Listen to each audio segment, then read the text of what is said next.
The penthouse bar materialized on the 82nd floor of Vought Tower at 11:47 p.m., and nobody inside noticed except the security systems. Marcus Chen had worked Vought security for 6 years. He'd seen Soup's trash conference rooms, watched Homelander melt surveillance cameras with his eyes, once found.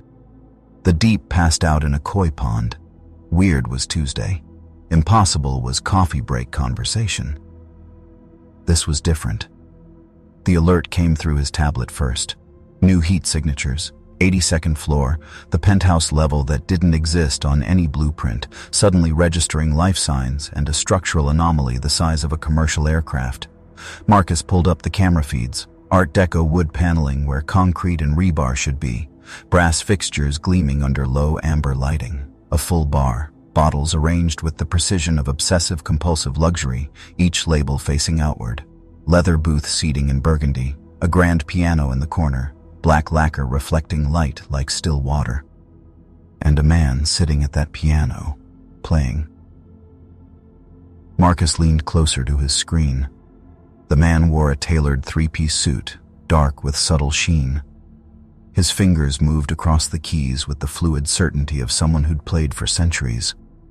The melody drifted through the security feed's audio, something classical, melancholic, beautiful in a way that made Marcus's chest hurt.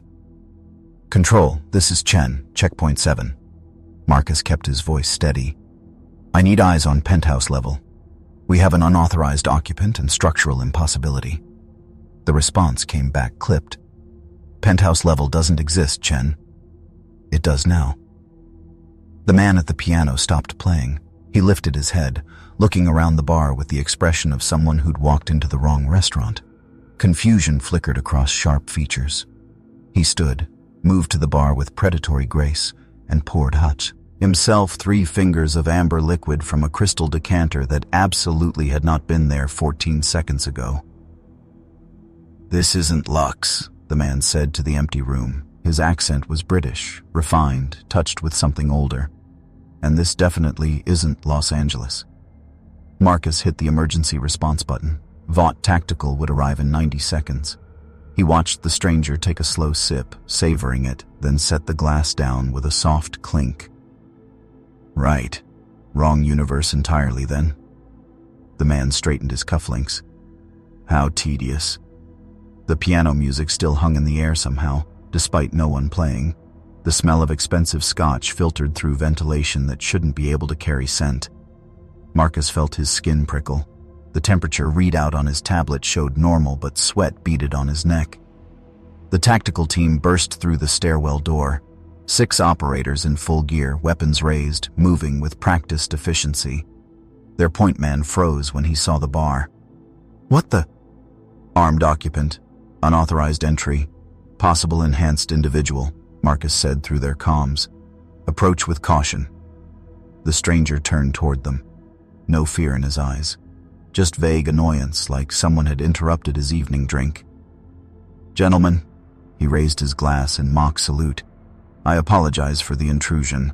Dimensional travel is imprecise at the best of times. I'll just..." He gestured vaguely toward nothing. "Pop back home once I sort out where here actually is." "On the ground! Hands behind your head!" The point man advanced, rifle trained center mass. The stranger sighed, set down his glass, raised his hands in a gesture of compliance that somehow conveyed complete lack of concern. "If you insist, though I should warn you, I'm terribly difficult to arrest." 3 operators moved to secure him. Marcus watched through the cameras, one hand hovering over the panic button that would seal the entire floor. The tactical team leader reached for the stranger's wrist. The stranger smiled. "Before we do this dance," he said softly, "let me ask you something." His eyes caught the light wrong. Too dark. Too deep. Marcus's tablet screen flickered. "What do you truly desire?" The team leader stopped. His rifle lowered fractionally. His mouth opened, but nothing came out for 3 long seconds. The word came out strangled. "I want to go home. See my daughter. She's 4. I missed her birthday for this shift." The stranger's expression softened. Then you should go. Life's too short to miss birthdays. Even yours. A ceramic mug appeared on the bar. Steam rose from fresh coffee, exactly how the team leader took it based on his expression. The rifle clattered to the floor. Marcus hit every alarm he had. The stranger looked up at the cameras, directly at Marcus through the lens. "Oh, good," he said with that same unsettling smile. "An audience." The other 5 operators shifted, weapons wavering. On Marcus's screen, a new alert flashed. Heat signatures incoming. Fast. Flying fast. The stranger took another sip of scotch, utterly unbothered by the tactical team, the alarms, the approaching signature that could only be one person. "This is going to be interesting," he murmured. Homelander came through the exterior wall. Not the door, not the window. Through reinforced concrete and steel like tissue paper, cape billowing behind him, eyes already glowing red. Chunks of building material clattered across the Art Deco floor. The grand piano's music cut off mid-note. The stranger didn't flinch. "Dramatic entrance." He swirled his scotch. "Bit much, don't you think?" Homelander landed in the center of the bar, boots crushing debris. Up close, he was exactly what Marcus had seen 1,000 times on promotional materials. Perfect hair, perfect smile, perfect American hero wrapped in stars and stripes. Except the smile wasn't perfect now. It was tight. Angry. "Who the fuck are you?" Homelander's voice had that friendly, threatening quality he used right before someone died. "How did you get into my building?" "Your building?" The stranger's eyebrow arched. "That's adorable. You're one of those, aren't you? Superhero type, all power and entitlement." The tactical team scrambled backward. Marcus watched them retreat through the stairwell, leaving their weapons behind. Smart men. Homelander's eyes flared brighter. "I asked you a question. And I don't answer to jumped-up children in costumes." The stranger finished his drink, set the glass down with precise care. "Though I'll admit, the laser eyes are new. What is that, exactly? Mutation? Radiation? Please don't tell me it's aliens. I've had quite enough of aliens." "Last warning." Homelander took one step forward. The floor cracked under his boot. "On your knees, hands behind your head, or I scatter your pieces across 3 zip codes." The stranger studied him like an interesting insect. Then he smiled, and Marcus felt the temperature drop through the camera feed. "You desire to be loved," the stranger said softly, "desperately, by everyone. You want worship, adoration, unconditional acceptance. But underneath, drowning in all that need, you fear you're inherently unlovable, that if people truly knew you, they'd recoil in horror." Homelander's expression froze. "How? You want a mother figure, specifically. Someone who'll hold you and tell you you're special, you're perfect, you're everything. Because the woman who should have done that never..." The laser eyes fired. Twin beams of superheated energy crossed the distance in a microsecond, exactly where the stranger's chest had been. The wall behind him exploded, metal and concrete vaporizing, exposing the night sky 82 stories up. Wind screamed through the breach. The stranger stood 3 feet to the left, Scotch glass somehow synced, ill in his hand, completely unruffled. "Rude," he observed. Homelander hit him. Full super strength. The kind of punch that had liquefied criminals, demolished buildings, created shockwaves that shattered windows blocks away. The stranger's head snapped back. His body should have folded, should have launched through the opposite wall, should have painted the ceiling with arterial spray. He rocked back on his heels slightly, looked annoyed. "Are we finished with the posturing?" He brushed at his lapel where Homelander's fist had connected. "Because I have questions. Where am I? What year is it? And why does everything smell like corporate desperation and hair gel?" Homelander stared at his own fist, at the man who should be dead, at the complete absence of blood or damage or fear. "What are you?" Complicated question. The stranger walked past Homelander, casual, turning his back on the most dangerous man in America. He surveyed the hole in the wall, the exposed city beyond. Not from here, clearly, though here appears to be Earth. which is something. New York, if the skyline's indication. But wrong. All wrong. Those buildings shouldn't. Homelander grabbed him by the throat, lifted him off the ground, squeezed with enough force to collapse steel. The stranger sighed. You really are tedious. His hand came up, gripped Homelander's wrist. Not struggling, just holding. And something in that touch made America's greatest hero freeze. Let's try this again. The stranger's eyes went black. Completely black. No whites, no iris, just infinite darkness that reflected nothing. I am Lucifer Morningstar. I am the devil, the actual devil, not metaphorical, not a soup with a theme, not whatever corporate nonsense you people do here. I was having a perfectly pleasant evening in Los Angeles when reality hiccuped and dropped me in your tacky tower. Now, Homelander's grip loosened. Not intentionally. His fingers simply opened, muscles betraying commands.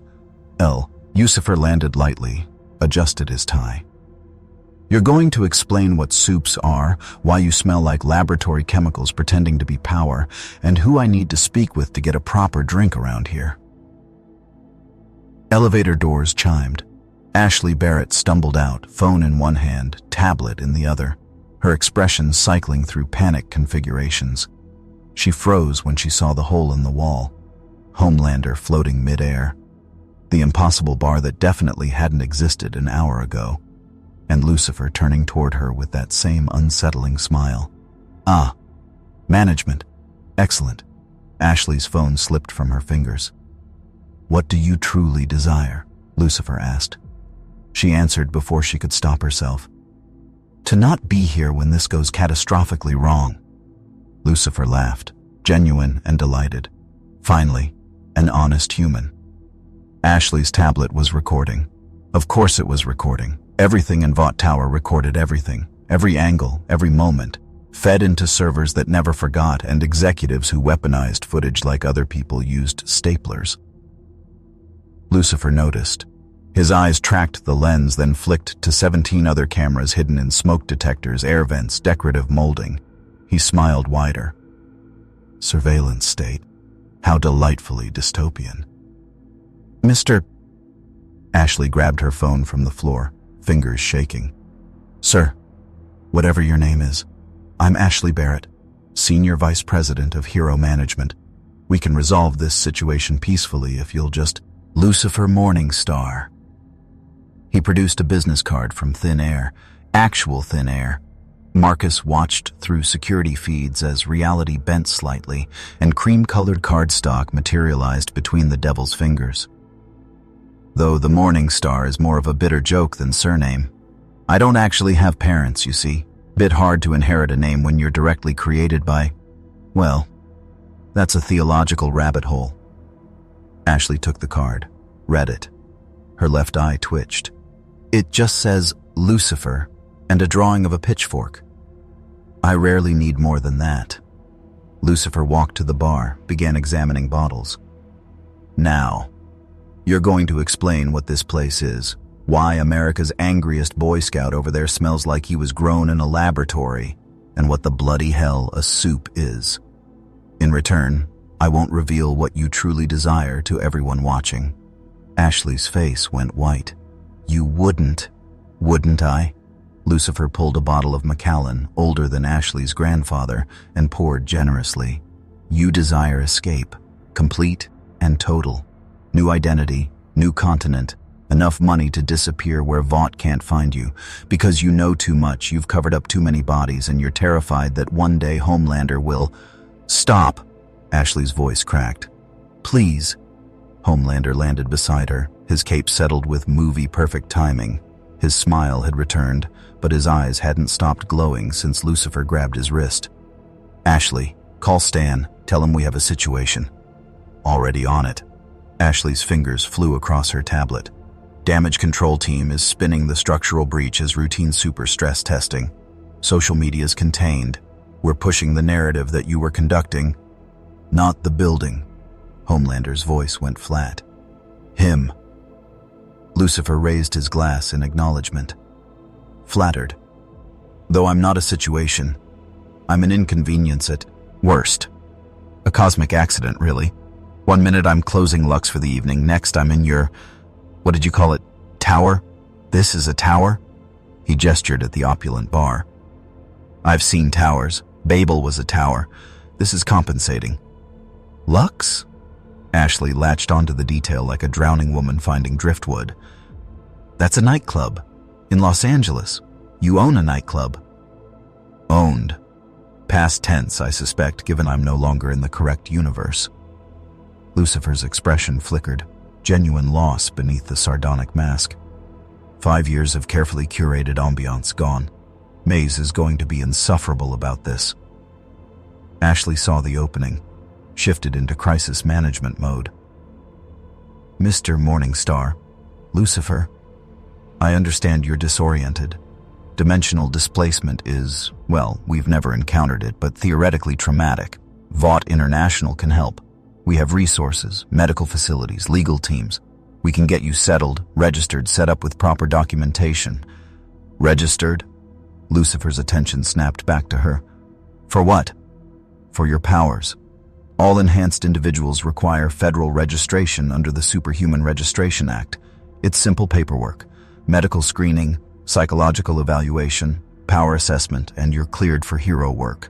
Or you can opt for civilian status with monitoring protocols.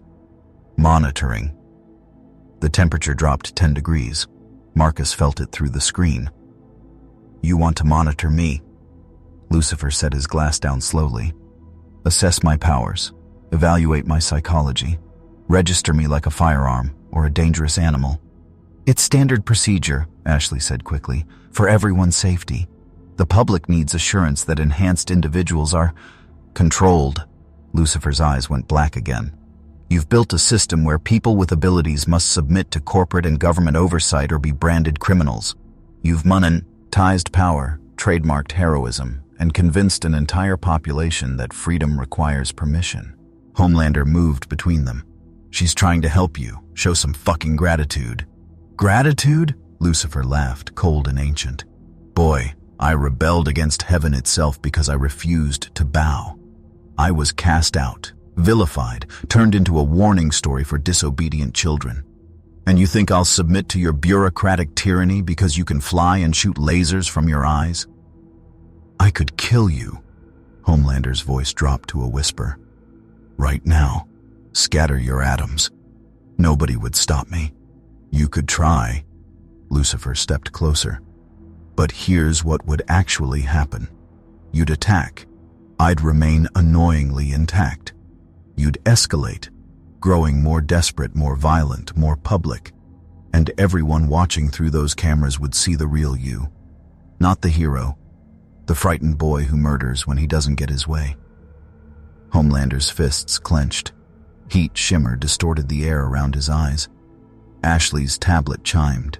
She glanced down, went impossibly paler. Stan's here. The elevator doors opened. Stan Edgar stepped out. 60-something, immaculate suit, expression of a man who'd seen everything twice and profited both times. He took in the destroyed wall, the impossible bar, Homelander's barely contained rage, and Lucifer's amused defiance. Mr. Morningstar, Stan's voice was Tennessee honey over steel. I'm Stan Edgar, CEO of Vought International.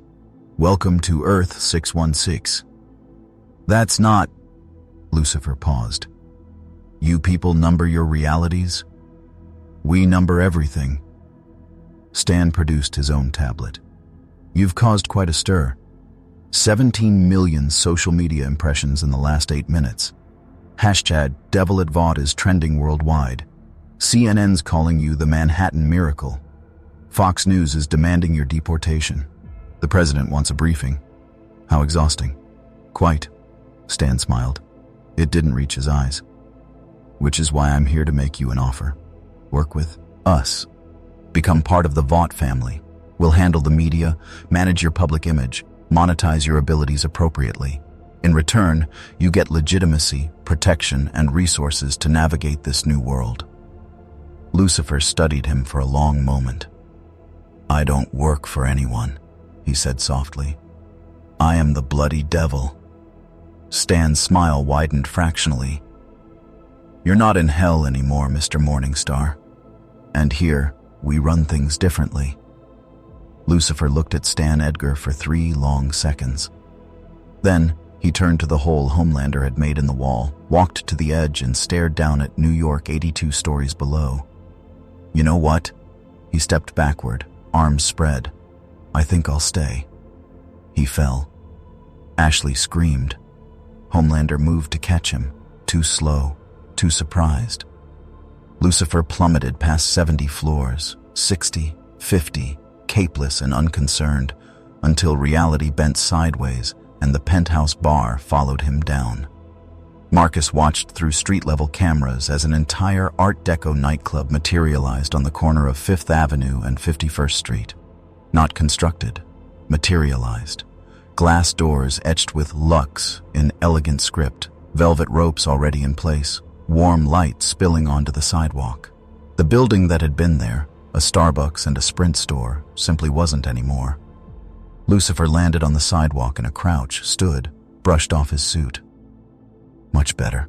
Ground floor has more character. Inside Vought Tower, Stan Edgar smiled. "Ashley, mobilize PR. Spin this as partnership. Vought welcomes new hero with reality manipulation abilities. Legal team handles the property displacement. Homelander, you're doing a photo op with him tomorrow." "I'm not." "You are." Stan's voice could have frozen nitrogen. "We contain him or we weaponize him. Those are the options. Choose which you prefer." By morning, Lux was the story. Every news channel, every website, every conspiracy theorist with a podcast. The devil had arrived in New York and opened a nightclub. Religious groups protested. Atheists claimed elaborate hoax. Vaught's PR machine worked overtime, framing it as dimensional refugee seeks American dream. Huey Campbell saw the footage on his laptop, sitting in the electronics store where he pretended to work while actually hunting Vaught's crimes. The video showed Lucifer at the piano, playing something haunting, while impossibly beautiful people filled the bar behind him. One woman, dark skin, leather corset, knives visible, tended bar with the efficiency of someone who'd done it for centuries. "Robin would have wanted to see this," Huey muttered.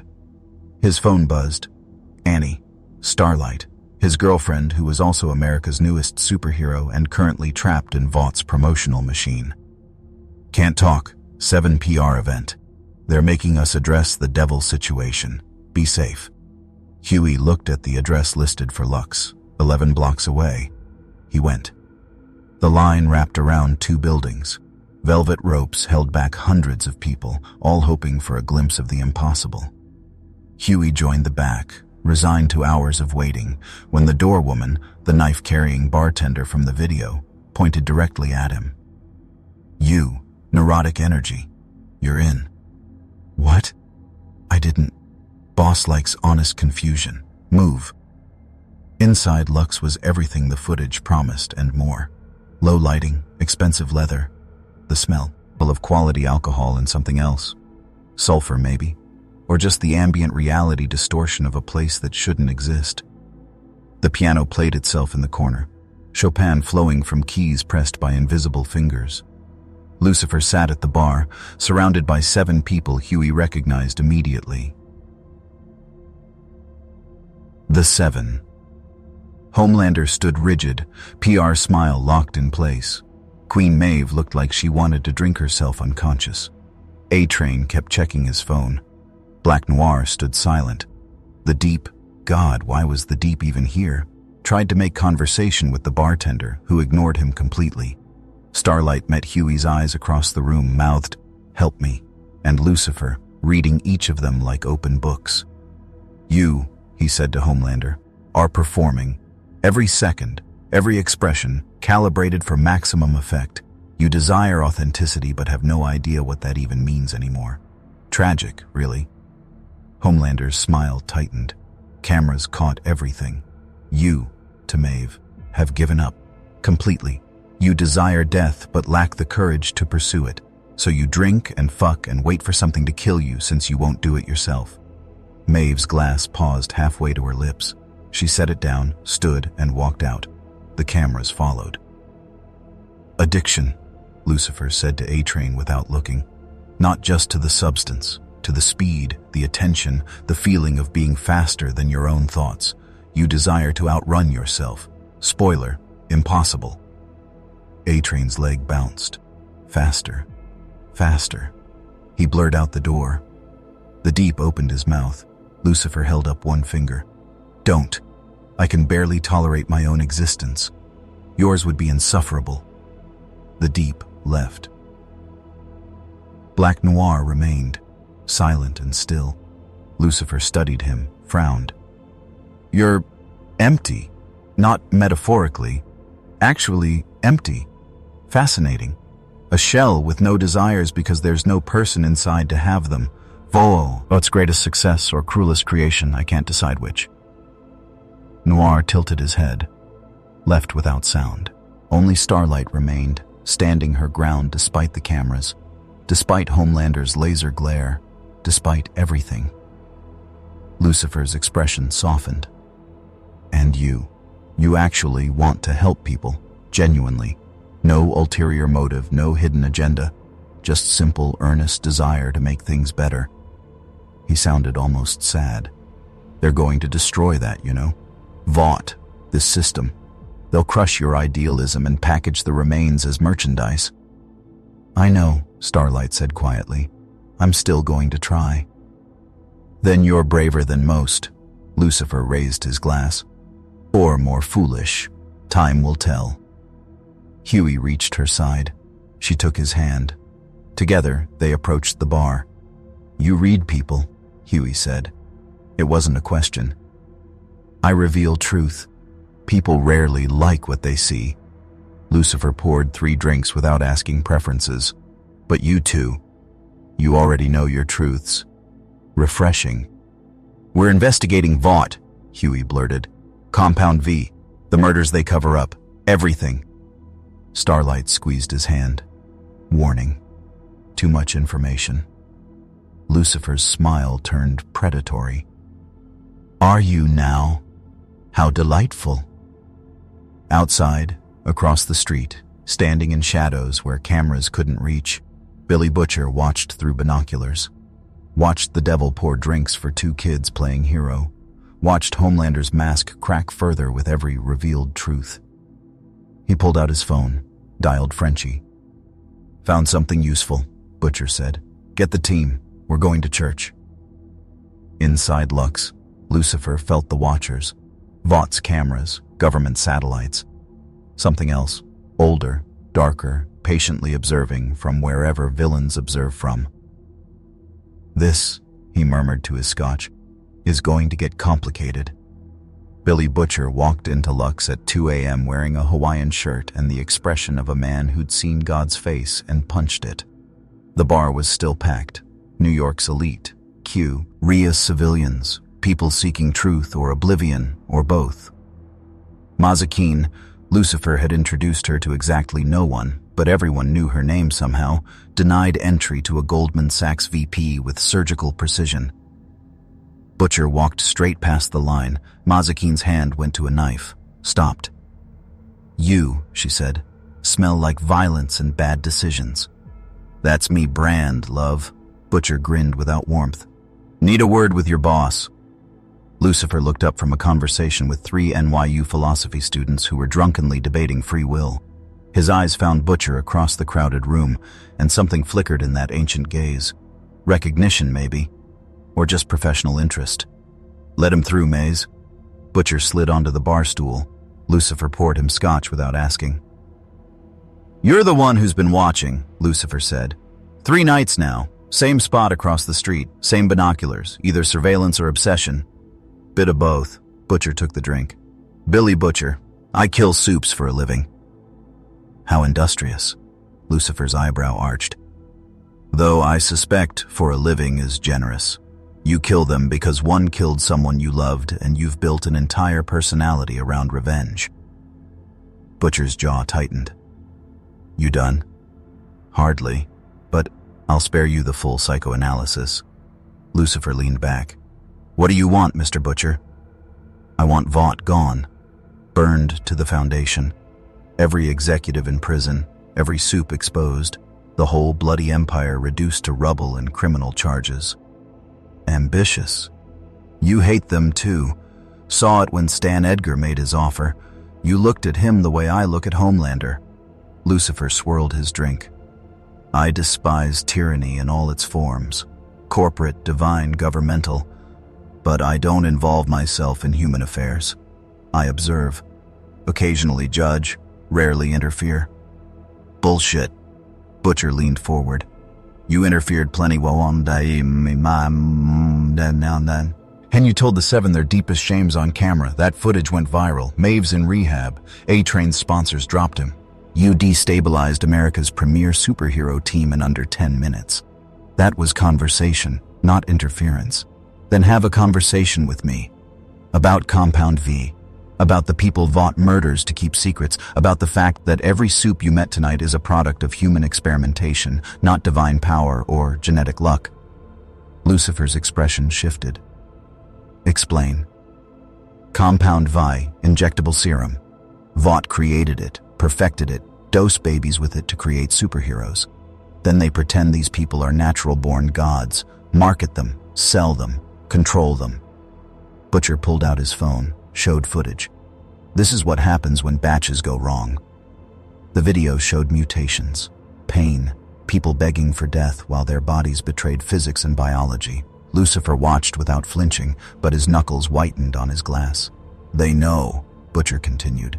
Vought knows the serum's unstable, knows it kills, doses people anyway because successful subjects are worth billions. How delightfully evil. Lucifer's voice went cold. And you want me to do what? Exactly. What you do best.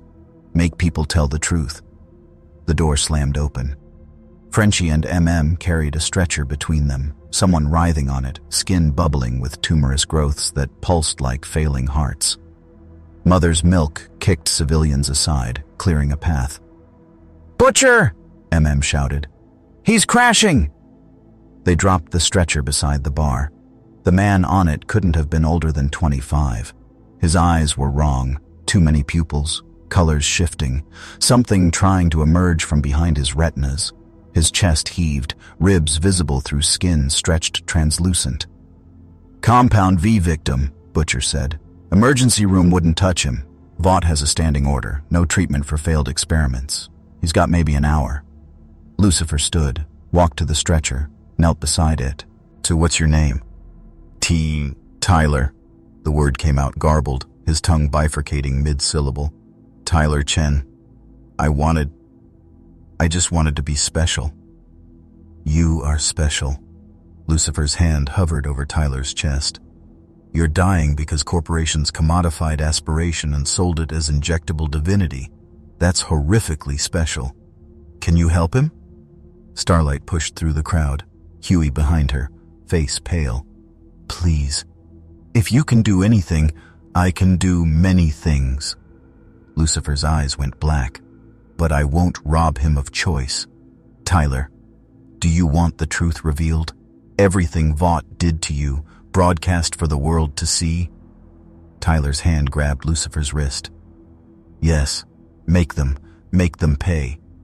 Then tell them what you truly desire."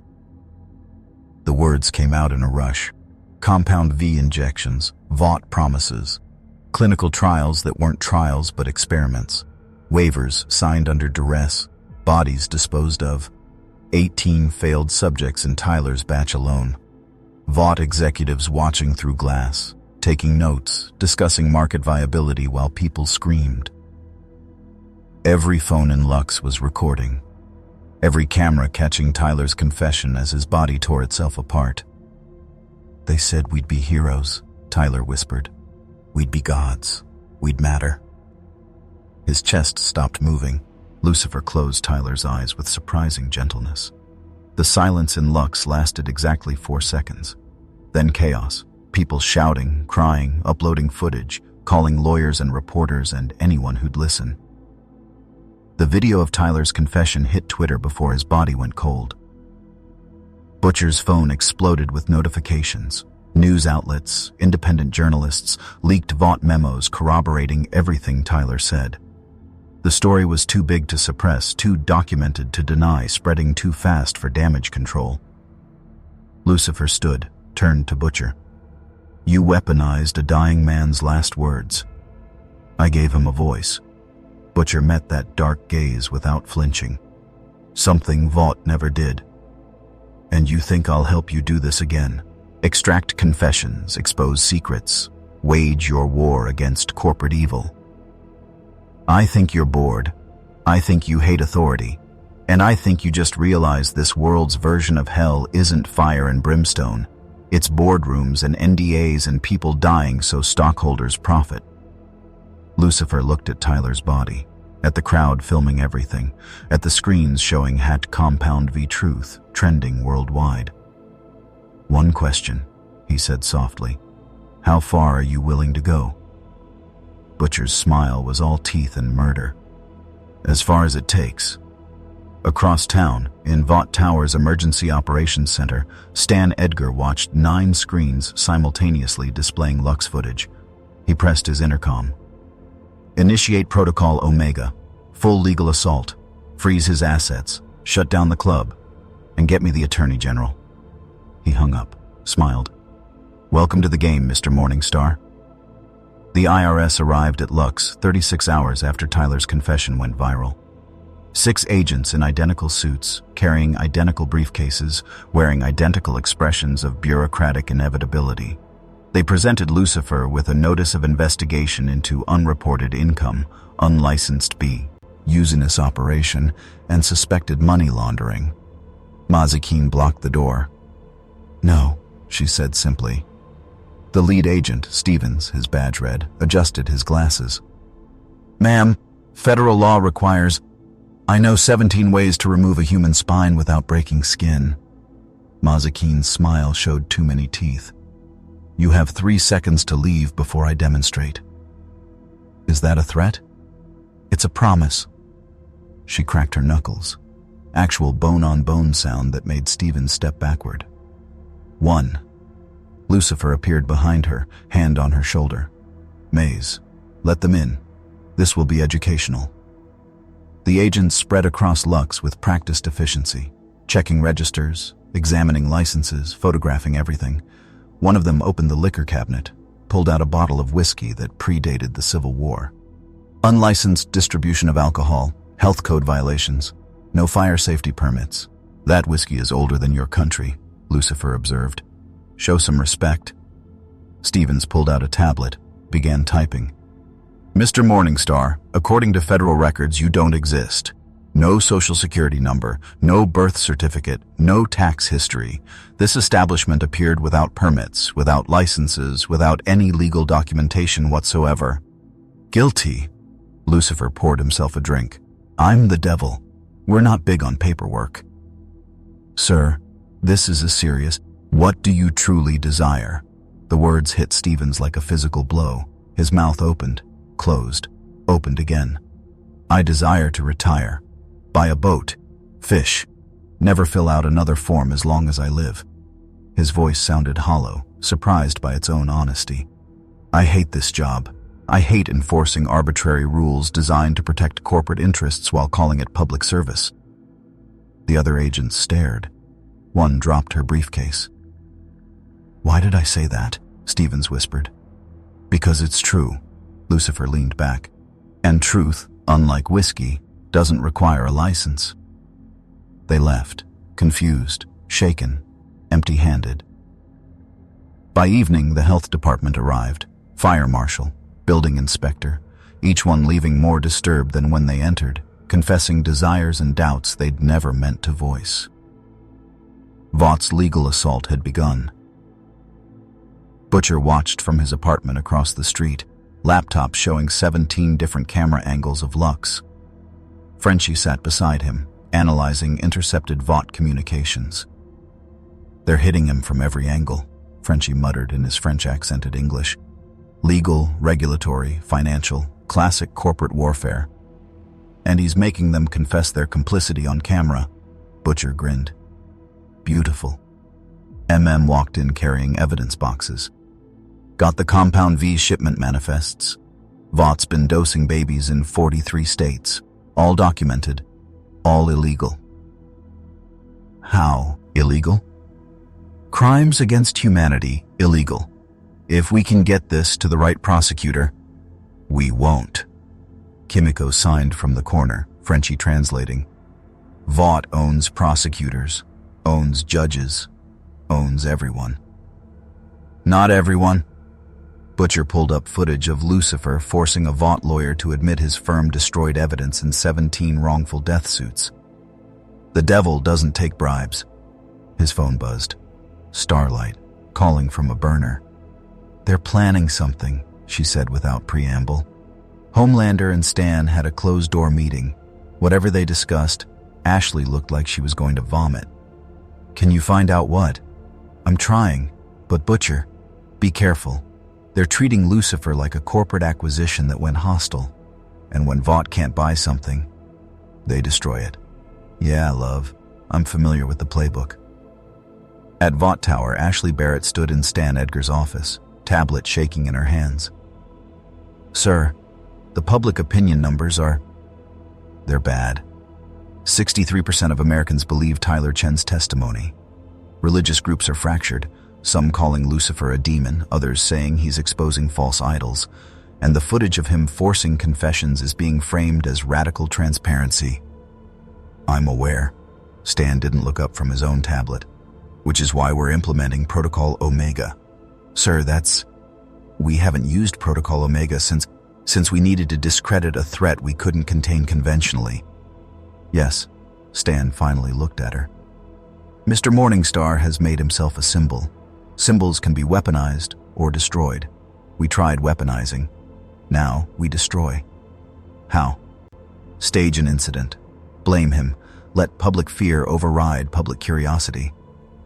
Stan pulled up schematics. The Times Square Humanitarian Gala. 3,000 attendees, including children. Perfect target. Ashley's face went bloodless. We can't. Actual people would die, yes. 17 to 23 casualties according to risk assessment. Acceptable losses for narrative control. Stan's voice remained perfectly level. We'll have evidence planted, witness testimony coached, security footage edited. By the time CNN finishes the breaking news cycle, Lucifer Morningstar will be the devil who slaughtered innocents. I can't be part of this. You already are, Stan smiled. Every cover-up, every falsified report, every body you've helped bury, you're complicit, Ashley. The only question is whether you want to survive what's coming. She left his office and vomited in the executive bathroom. At Lux, Lucifer felt something shift. The air tasted wrong. Sulfur and ozone and the particular psychic residue of premeditated evil. He'd felt it before, in hell, in heaven, in every corner of creation where someone decided other people's lives were acceptable sacrifices. Mazikeen noticed his expression. What is it? They're planning something. He stared at his reflection in the scotch. Something cruel and calculating and utterly human. Want me to kill Stan Edgar? Tempting. But no. Lucifer set down his glass. Killing him would make him a martyr. I need to make him confess. Huey burst through the door, phone in hand, face panicked. You need to see this. Vaught's pushing a story, anonymous source claiming you've been threatening city officials. They're building a narrative. Dangerous entity using mind control to destabilize government. Mind control. Lucifer laughed bitterly. I reveal truth. If that destabilizes their government, perhaps their government deserves destabilization. They don't care about truth. Huey pulled up news footage. Every channel running the same story, same talking points, same carefully crafted fear. They care about control, and you're threatening it. Outside, protesters gathered. Some held signs reading, Devil go home. Others read, Vought lies. The line between support and condemnation blurred into chaos. Butcher's phone rang again. Unknown number. A distorted voice. Times Square, tomorrow, 8 p.m. Humanitarian Gala. Vaught's going to paint it red and blame your new friend. The line went dead. Butcher grabbed his coat. Frenchie, gear up. We've got work. The Times Square humanitarian gala started at 8 p.m. with champagne and self-congratulation. Vought executives mingled with politicians.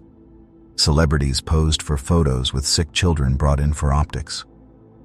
The seven worked the room, Homelander's smile perfect, starlights forced, everyone playing their assigned roles in corporate theater. Butcher watched from a catering van 2 blocks away, Frenchie monitoring security feeds they'd hacked. "Something's wrong," Frenchie muttered. "Too many Vought security, and they're not watching the crowd, they're watching the exits." "Containment protocol," checked his weapon. "They're making sure people can't leave." Butcher's jaw clenched. "How long until it happens?" "If I were staging a terrorist attack?" Frenchie pulled up blueprints. 20 minutes. Give guests time to settle, maximize casualties, ensure cameras are positioned." Kimiko signed rapidly. Frenchie translated. "She says we need to evacuate now." "Can't." Butcher's phone showed social media feeds. Every major outlet covering the gala, praising Vaught's charity work. "Pull a fire alarm, they'll spin it as us causing panic. We need to catch them in the act." At Lux, Lucifer felt wrongness crystallize into certainty. "Maze, close the club." She looked up from inventory. "It's barely 9. We're packed." "Now." His voice carried an edge she recognized. The devil, remembering he was the devil. "Something's happening. Something that smells like sulfur and premeditation." He pulled out his pee. "Hone!" called Huey. "Got voicemail. Tried Starlight. Nothing." The explosion came at 8:47 p.m. Not large. Vaught's demolition experts were precise. Just enough C4 to collapse the eastern support structure, send the VIP balcony crashing into the main floor, create maximum chaos with minimum building-wide damage. 17 people died in the initial blast, 6 more in the crush. Homelander was out the door before the smoke cleared, flying toward cameras already positioned at perfect angles. Starlight tried to help, pulled rubble off a screaming woman, used her light to guide people through smoke. Black Noir appeared beside her, grabbed her arm, pulled her back. She understood immediately. They weren't supposed to save everyone. Just enough for cameras. Just enough to look heroic while the death toll served its purpose. She ripped her arm away, dove back into the wreckage. At Lux, every screen showed the same footage.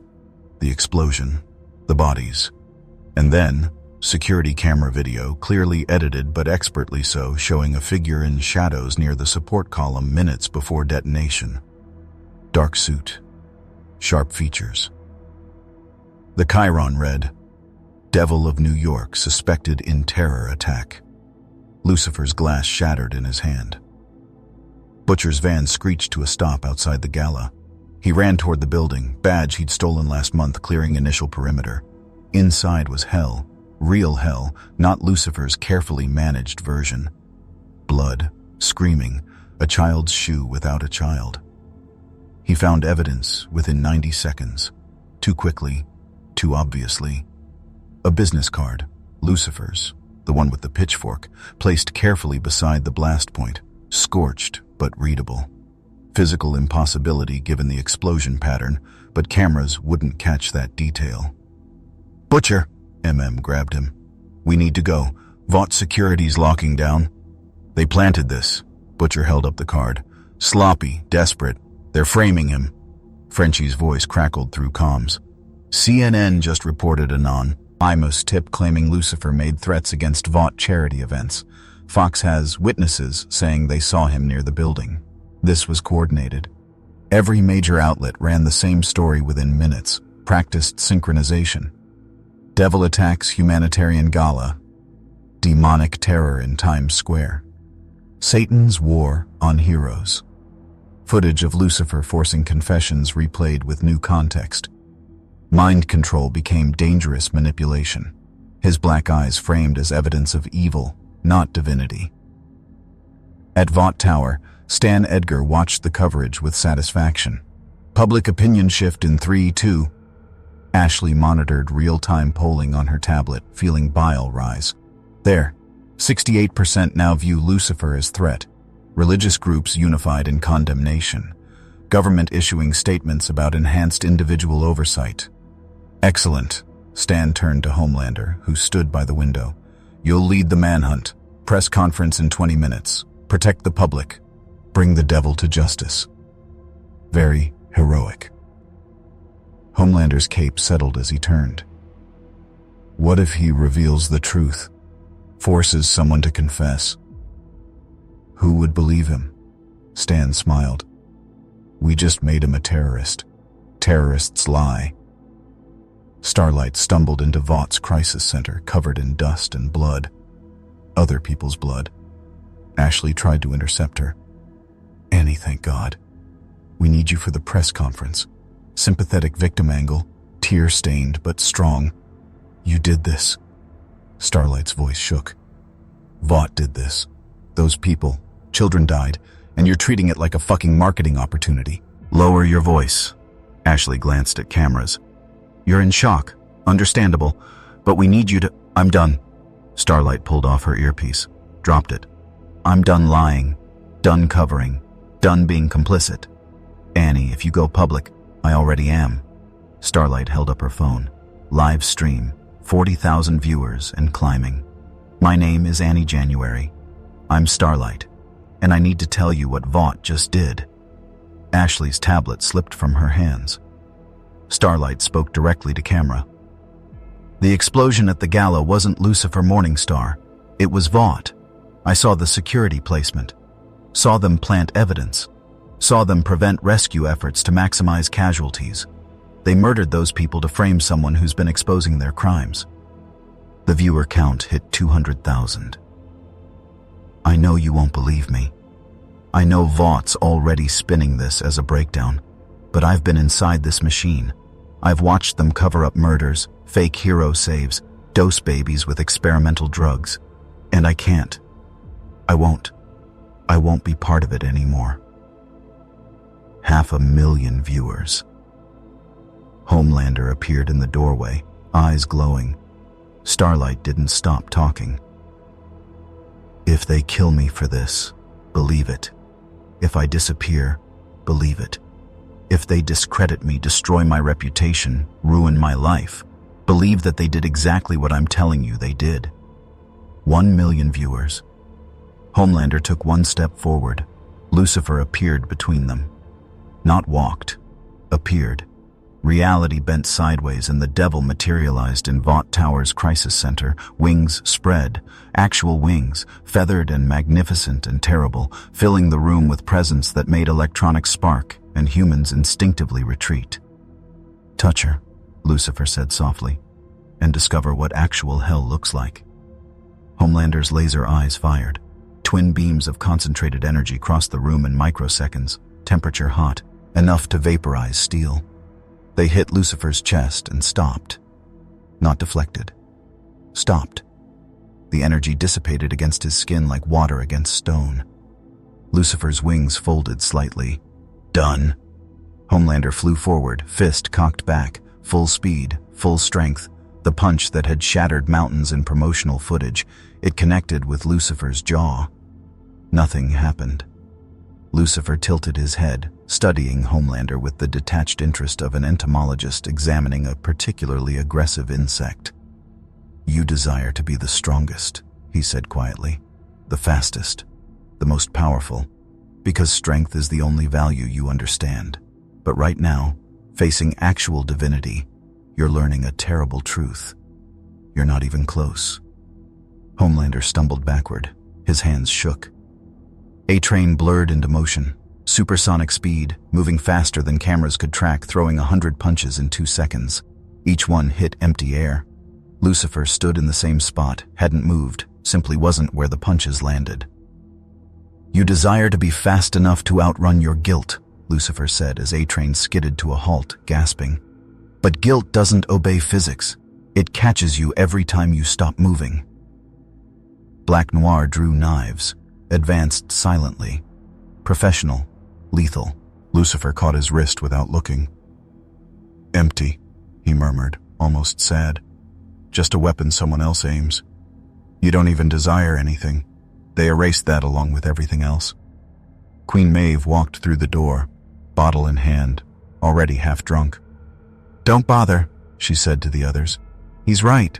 About all of it. We're not heroes. We're products. Lab-grown gods with corporate owners and market-tested personalities." She took a long drink. "And I'm too tired to pretend anymore."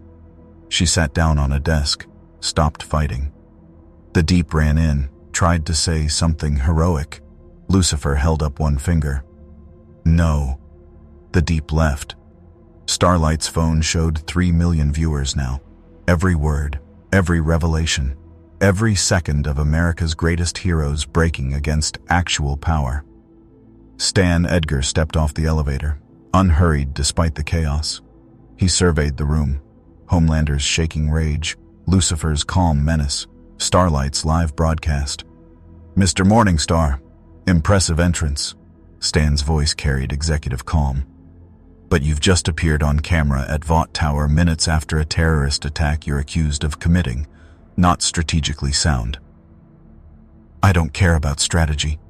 Lucifer's wings spread wider, brushing ceiling tiles.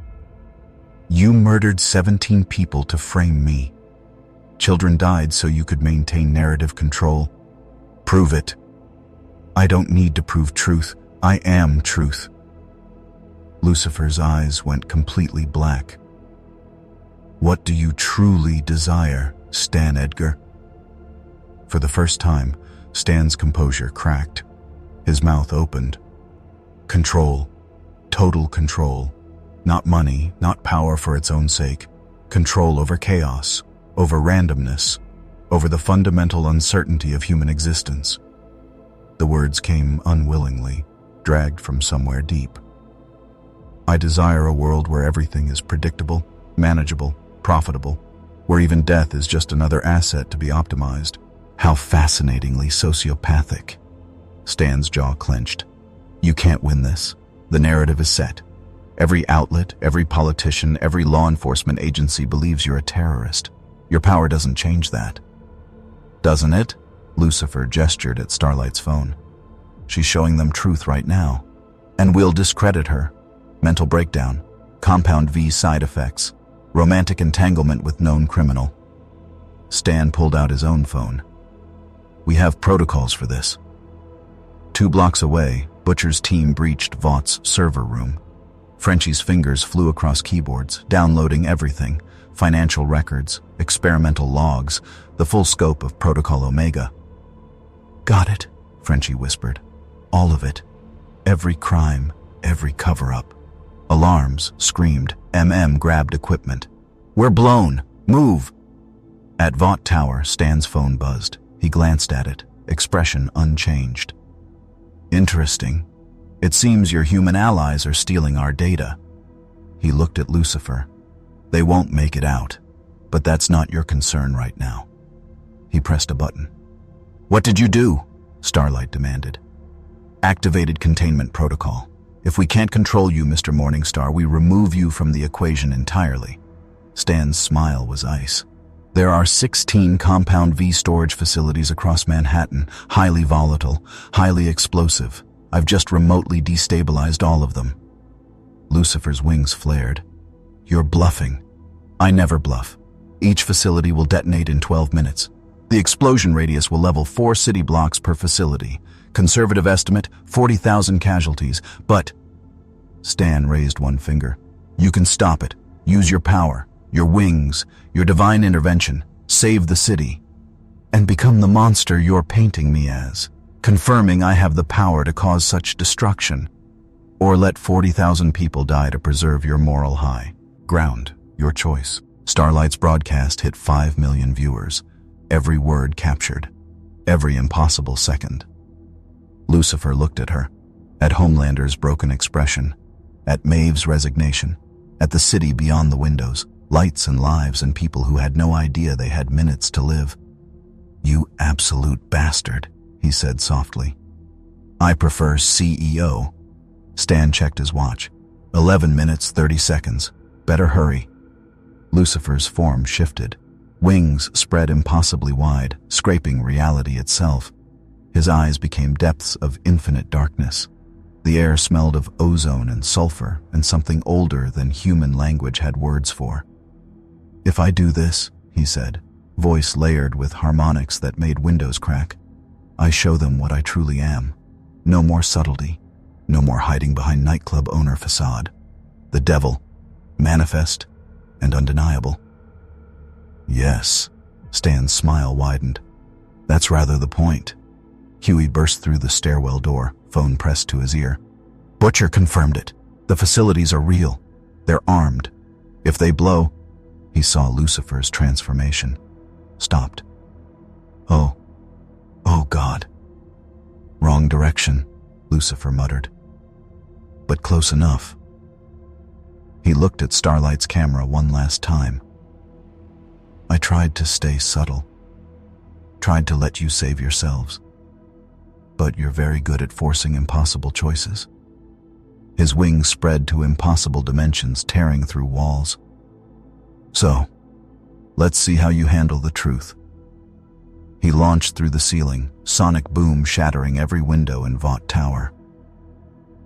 Stan Edgar straightened his tie, smiled at the cameras still broadcasting. "And there you have it.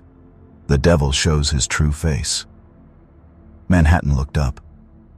Lucifer crossed the city like a comet in reverse. Wings spread 50 feet wide, feathers catching light that shouldn't exist, leaving trails of something between fire and starlight. Every phone turned skyward, every camera, every eye. The devil was Al, and he was burning across their sky. The first facility was in Hell's Kitchen. Ironic. Lucifer crashed through the roof, found the destabilized Compound 5 containers glowing critical red, temperature spiking toward detonation. He raised one hand. Hellfire poured from his palm. Not destructive, controlled, surgical. The flames wrapped around each container, absorbing heat, stabilizing molecules, consuming the explosive potential before it could manifest. The fire was beautiful, crimson and gold and colors that didn't have names, burning without destroying. Outside, 300 people watched through windows and phones as the devil saved them with literal hellfire. Father Martinez, 40 years a priest, crossed himself and whispered, "Dios mío." Facility 2 was in Midtown. Lucifer covered the distance in seconds, reality bending around his speed. He landed hard enough to crater pavement, wings folding to fit through the warehouse entrance. More containers, more volatile Compound 5. He didn't use fire this time. His wings spread, and each feather began to glow. Light poured from them, not heavenly light, something darker and older, but luminous nonetheless. The light touched each container, and the Compound V simply stopped being unstable, molecular restructuring through will alone. A news helicopter caught everything. The anchor's voice shook. We're watching what appears to be... I don't know what we're watching. The figure from Vought Tower is moving between suspected bomb sites. He's an angel, the camera operator whispered. A demon, someone else said. Both. Neither. Something that made categories meaningless. Facility 3 through 8 blurred together. Lucifer moved faster than cameras could properly track, appearing at each site in a cascade of wings and flame. Greenwich Village, Soho, Tribeca, Financial District. Each time, the same impossible. Salvation. Each time, more witnesses. By Facility 9, 20 million people were watching live streams. Butcher's van careened through traffic, servers full of stolen data, Vought security in pursuit. MM drove while Frenchie worked to upload files to every major outlet simultaneously. It's working, Frenchie said, watching download bars. Protocol Omega documentation, emails, everything. It's all. The van's rear window shattered. Vought tactical in pursuit vehicles, firing. Kimiko climbed onto the roof, signing something obscene before launching herself onto the nearest pursuit vehicle. We need 2 more minutes, Frenchie shouted. Above them, Lucifer streaked past, a dark angel racing against Stan Edgar's clock. At Vought Tower, Starlight's broadcast had evolved into something beyond her control. 7 million viewers.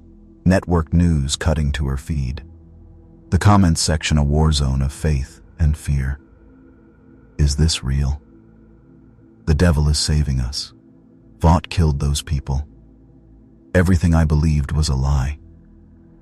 Stan Edgar watched multiple screens, expression finally cracking into something like anger. Shut down her broadcast. Now. Ashley's hands shook over her tablet. I can't. It's peer-to-peer, too distributed. Even if we... Homelander grabbed Stan by the throat, lifted him off the ground. You used me. His voice was raw, stripped of performance. Everything I did, everyone I killed, all of it was your game, and I was just another fucking asset. Stan didn't struggle. Put me down, or I'll have you terminated. You can't terminate me. I'm Homelander. You're a product.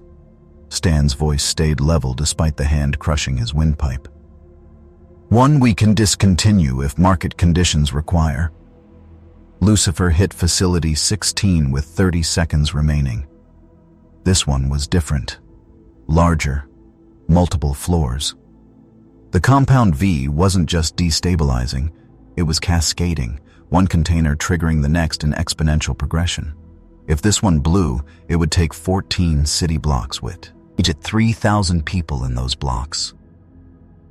Lucifer landed in the center of the facility. Wings spread to impossible dimensions, filling the space, brushing walls, ceiling, floor. His eyes reflected infinite darkness. His voice resonated with harmonics that made reality shiver. I am Lucifer Morningstar, first of the fallen, Lightbringer, Prince of Lies. The words weren't boast. They were identification, declaration. I rebelled against tyranny once. I'll do it again. He ignited. Not fire, not light. Something fundamental. The essential nature of the devil made manifest, rebellion against unjust systems, refusal to bow, the terrible freedom of choosing one's own path, even when that path leads through hell. The Compound 5 containers responded to that fundamental force. The artificial divinity in each one recognizing something older, truer, more powerful. The instability ceased. The cascade halted. The explosion that should have leveled 14 blocks simply didn't happen. Outside, 3,000 people emerged from their apartments to see the devil standing in the warehouse entrance, wings slowly folding, smoke rising from his shoulders.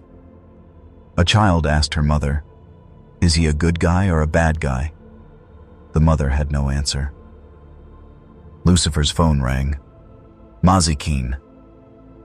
You're on every screen in the world right now, she said. No more hiding.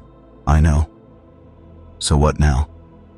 Lucifer looked at the crowd gathering, phones recording, fear and gratitude warring on every face. He spread his wings one more time, let them see fully, completely, undeniably. Now I make them choose, truth or comfortable lies, freedom or corporate gods. He launched skyward. And then I make Stan Edgar pay. At Vought Tower, Stan Edgar's phone buzzed with alerts.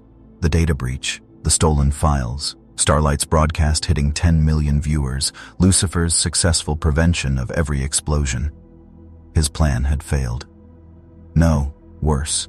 His plan had succeeded in exposing the wrong target.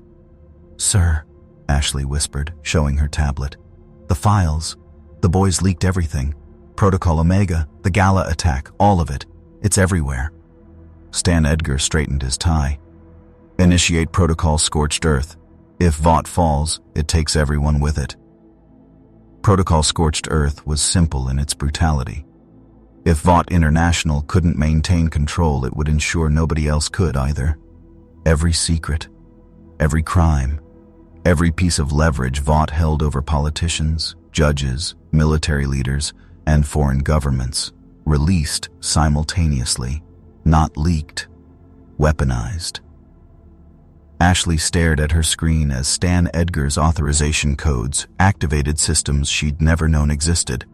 Sir, the stock market will crash, governments will fall, the entire global power structure will burn. Stan's voice was ice. And from the ashes, we'll rebuild. But Vought will still exist. That's what matters. He pressed execute. Across the world, servers began dumping data, classified documents, blackmail material, proof of Compound V in military applications, evidence of Vought-sponsored coups in 7 countries, pharmaceutical trials on unwilling subjects, everything. The internet caught fire. Butcher's van screeched to a halt outside an abandoned subway station. Far, Enchi's laptop showed cascading alerts. Merde. Vaught's releasing everything. Not just their crimes, everyone's crimes. This is... He looked up, pale. This is civilizational collapse. Markets are already crashing. Governments issuing emergency statements. It's chaos. Good. Butcher grabbed his weapon. Chaos is when we win. Or when everyone dies. checked ammunition. Butcher, if the power grid fails, if governments actually fall, then we make sure Vought falls first. Kimiko pointed at the laptop screen. New alert. Vought tactical teams converging on their location. 12 units, full gear. They're coming to silence us, Frenchie translated her signs. The data we stole, it's evidence of protocol-scorched earth. We're witnesses. Then we don't get caught. Butcher kicked open the subway entrance. Move. At Vought Tower, Homelander still held Stan Edgar by the throat. But Stan was smiling. You think you've won? You think killing me stops anything? Stan gestured at screens showing global chaos. I've built redundancies, fail-safes. If I die, it accelerates. More data, more destruction. I am the kill switch, and you don't have the balls to pull me. Homelander's grip tightened. Try me. You won't. Stan's voice rasped but remained steady. Because despite everything, you still want approval, still want to be loved. And killing me on camera, he glanced at Starlight's phone, still broadcasting, would make you the villain you've always feared you are. Homelander's hands shook, his eyes glowed brighter, brighter. He dropped Stan Edgar. Stan straightened his tie, smiled at the camera. As I was saying, Vought International remains committed to... Lucifer crashed through the window. Not flew, crashed, wings tucked, body a missile of divine rage, hitting Stan Edgar and carrying him through 3 interior walls before stopping. They landed in the executive boardroom, 20-foot mahogany table shattering beneath them. Lucifer pinned Stan to the wreckage, wings spread, eyes infinite black. What do you truly desire? Stan tried to resist, jaw clenched, will reinforced by decades of corporate ruthlessness. But desire wasn't willpower. Desire was fundamental, unavoidable. I desire immortality, the words came unwillingly. Not metaphorical legacy, actual immortality. To never die, to never lose control, to outlast every enemy, every system, every era, to be permanent. How magnificently narcissistic. Lucifer leaned closer. And you thought Compound Vive would give you that. You've been dosing yourself for 15 years. Small amounts, experimental formulas, hoping one would grant you eternal life. Stan's eyes widened fractionally. How did you? I can smell it in your blood, taste it in your fear. Lucifer's wings flared. You're dying. The Compound 5 is killing you slowly, 6 months, maybe 8. And you're terrified because for all your control, you can't control death. Then give me what I want. Stan's composure finally cracked completely. You're the devil. Make a deal. My soul for eternal life. Isn't that your whole thing? Lucifer laughed, bitter and beautiful. I don't make deals anymore, and I wouldn't waste hell's resources on you. He pulled Stan up by his collar. But I'll give you something better. Truth. He dragged Stan to the broken window. Manhattan spread below, burning with crisis. Police sirens, protests, the chaos of protocol-scorched earth manifesting in real time.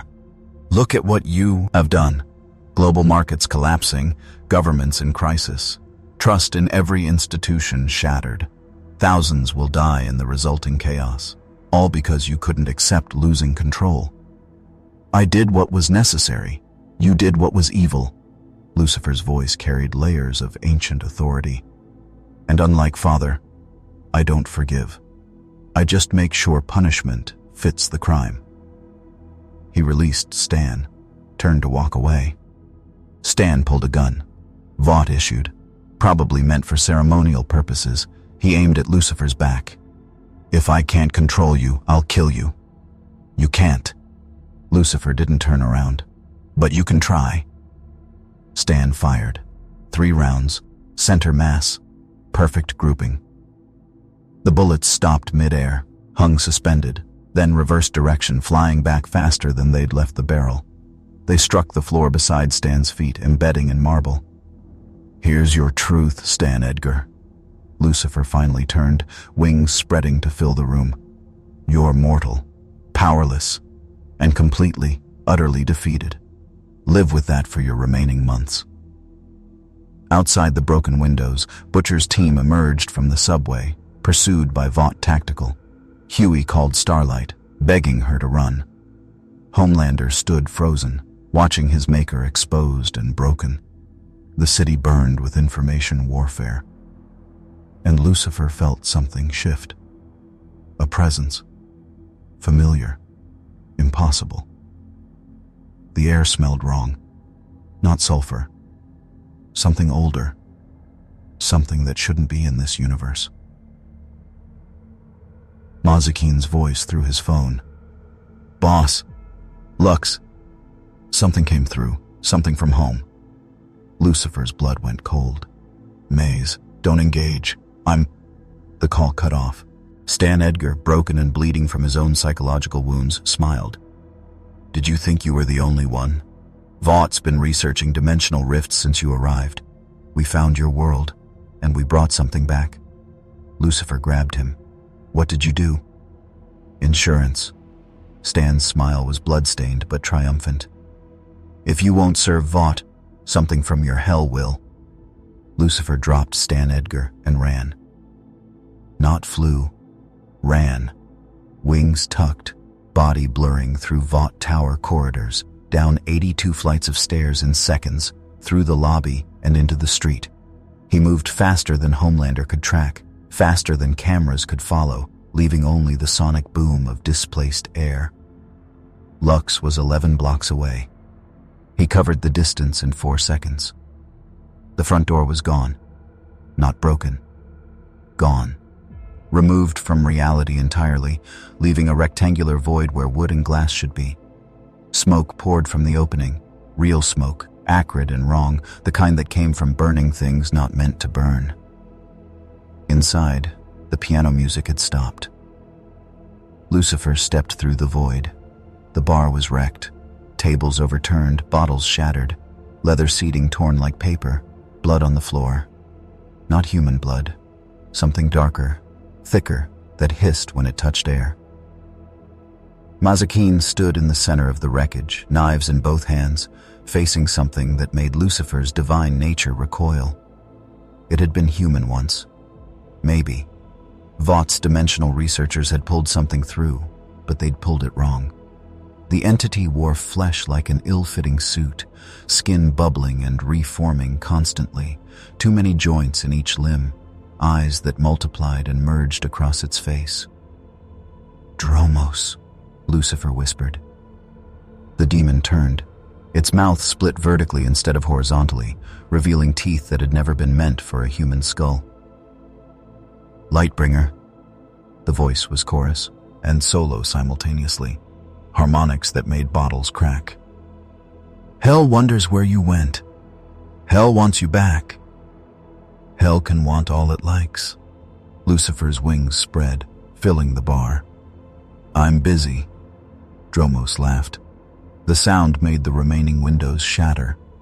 Busy playing human? Busy pretending you're not what you are? It gestured at the wrecked bar. This place, this charade. You think mortality makes you noble? You're the devil, Lucifer. You don't serve. You rule. Mazikeen lunged. Her blades moved too fast for human perception, aiming for joints and arteries with demonic precision. Dromos caught her wrist mid-strike, twisted, threw her through the wall. She crashed into the street outside, leaving a Mazikeen-shaped hole in brick. Lucifer was moving before she hit the ground. His fist connected with Dromos's face. Divine strength, unrestrained, the kind of blow that had once fought angels. Dromos's head snapped back, body following, crashing through the bar, through the wall behind it, into the building beyond. Lucifer followed. They fought through 3 buildings.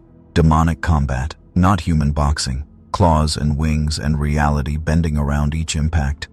Dromos was strong, demons were always strong, but Lucifer was something else entirely. Not just demon, not just angel, something that had once stood at God's right hand before choosing to fall. Each punch cracked foundations, each block shattered concrete. They crashed through an office building, scattering workers who screamed and filmed everything. Through a parking garage, demolishing cars, into a subway tunnel, trains screeching to emergency stops. Dromos pinned Lucifer against a support pillar. "The mortals brought me here, promised me freedom if I brought you back to hell, said you'd gone soft, weak." Dromos's too many eyes focused. They were right. "Was I weak when I cast you into the outer circles?" Lucifer G. rabbed Dromos's throat. "When I personally consigned you to eternal torment for torturing souls beyond their sentences? You were righteous, principled." Dromos smiled with too many teeth. "Now look at you, protecting humans, saving them, playing hero in their corporate wasteland. You've become what you hated, a servant." Lucifer's grip tightened. "I serve no one." "Then prove it. Come back. Rule hell. Stop pretending you belong here." Above them, through broken tunnel ceiling, Lucifer saw phones recording, cameras broadcasting, the world watching the devil fight a demon in Manhattan's subway system, watching him defend the city, defend humanity. He released Dromos, stepped back. "You're right. I don't belong here." Dromos's expression shifted. Victory. Finally. Sense. Hell needs... I don't belong in hell either. Lucifer's wings spread to impossible dimensions, scraping tunnel walls. "I don't belong anywhere. That's the whole bloody point. I choose where I stand, who I protect, what I fight for." Sentiment. Weakness. Maybe. Lucifer's eyes went completely black. "But it's my weakness, my choice.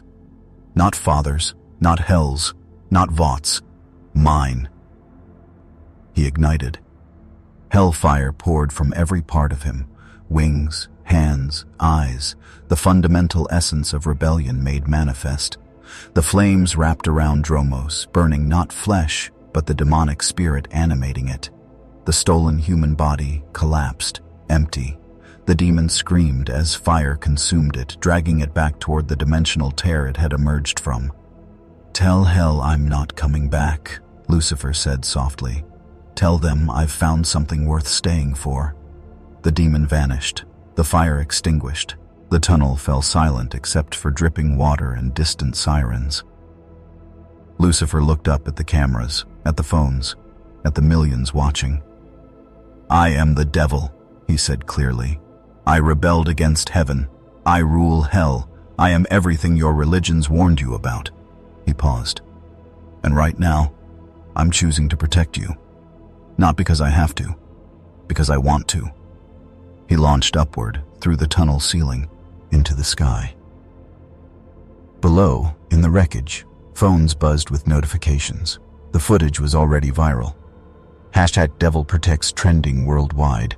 Religious leaders demanding explanations. Atheists having existential crises. The world fundamentally changed. And at Vought Tower, Stan Edgar watched his final insurance policy fail. Ashley approached cautiously. "Sir, the demon is gone. Lucifer's public approval is actually rising. People are calling him a guardian, a protector. We've lost the narrative completely." Stan Edgar sat down slowly. For the first time in his career, he had no contingency plan. Homelander appeared in the doorway, cape settling. "You made me a product." His voice was flat, dead. "You made all of us products. And now the actual devil is more popular than any of us." He walked away.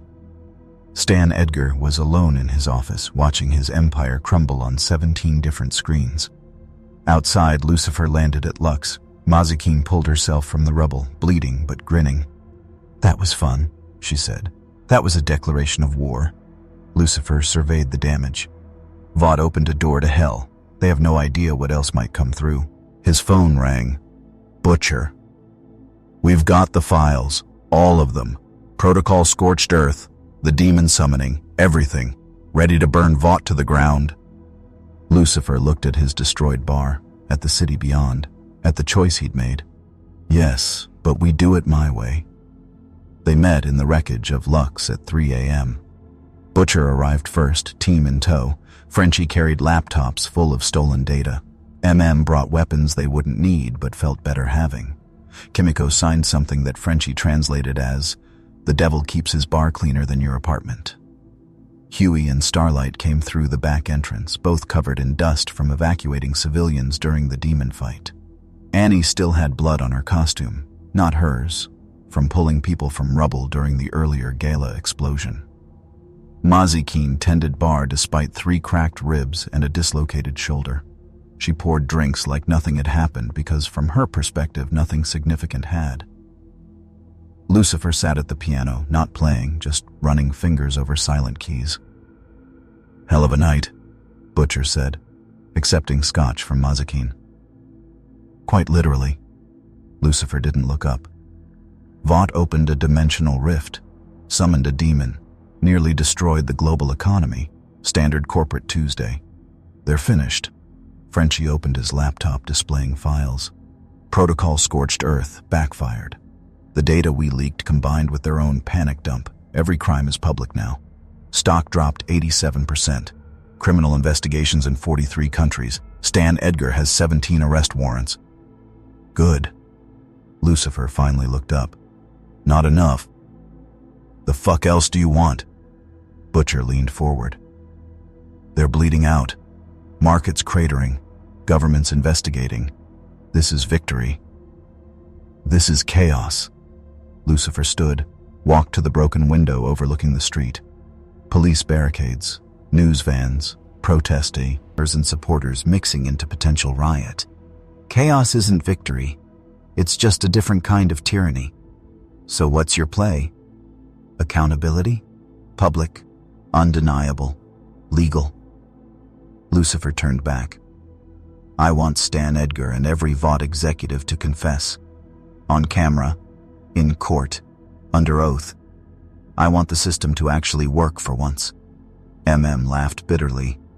"The system protects people like Stan Edgar. That's what it's designed for. Then we redesign it." Starlight stepped forward, voice steady despite exhaustion. "We have evidence, witnesses, public support. For the first time, people are questioning everything. We can build something better." "Idealistic," Mazikeen observed, pouring herself a drink. "Necessary," Starlight countered. "Or we just replace one corrupt system with another." Huey pulled up his phone. "Public opinion's shifting. Lucifer's approval rating is somehow higher than any soup except you, Annie. People are calling him a protector. Some churches are having theological meltdowns, but regular people are saying if the devil's saving them and Vaught's killing them, maybe they've been worshipping the wrong thing." "Dangerous thinking," Lucifer muttered. "I don't want worship. I want them to think for themselves." "Then teach them." Butcher downed his scotch. "You're the only one with the power to make people tell truth. Use it. March into every courthouse, every government office, every boardroom, and make them confess. That's tyranny. Just mine instead of theirs. It's justice. It's both." Set down his gun, a gesture of trust or exhaustion. "World's not black and white. You taught us that tonight. You're the devil, but you saved the city. Vought makes heroes, but they murder children. Maybe we need someone willing to be complicated." The door opened. Homelander walked in. Everyone reached for weapons except Lucifer, who simply watched. Homelander's costume was torn. His hair was wrong, not styled, just existing. His eyes were bloodshot, laser glow dimmed to ember. "Stan Edgar made me," he said without preamble. "I'm a product, a weapon. Everything I am, everything I've done. It's programming and marketing in Compound V." "We know," Starlight said quietly. "Do you know I've killed 247 people? Directly, not counting collateral damage." Homelander's voice was flat, empty. "I killed them because Stan Edgar told me to, or because they threatened Vought's bottom line, or because I was having a bad day and they looked at me wrong." Butcher's hand moved toward his weapon. Huey stopped him. "Why are you here?" Lucifer asked. "Because I don't know what I am without Vought." Homelander looked at his hands like they belonged to someone else. "I'm America's greatest hero. That's my identity, my purpose, and it's all fabricated. So what am I really?" "A murderer," Butcher said flatly. "Yes." "A victim," Starlight added. "Also, yes." "Human," Lucifer said. "Flawed, capable of terrible things and possibly, maybe, better ones. Welcome to mortality." Homelander laughed. It sounded like breaking glass. "You're offering me redemption? You're the devil." "I'm offering you choice.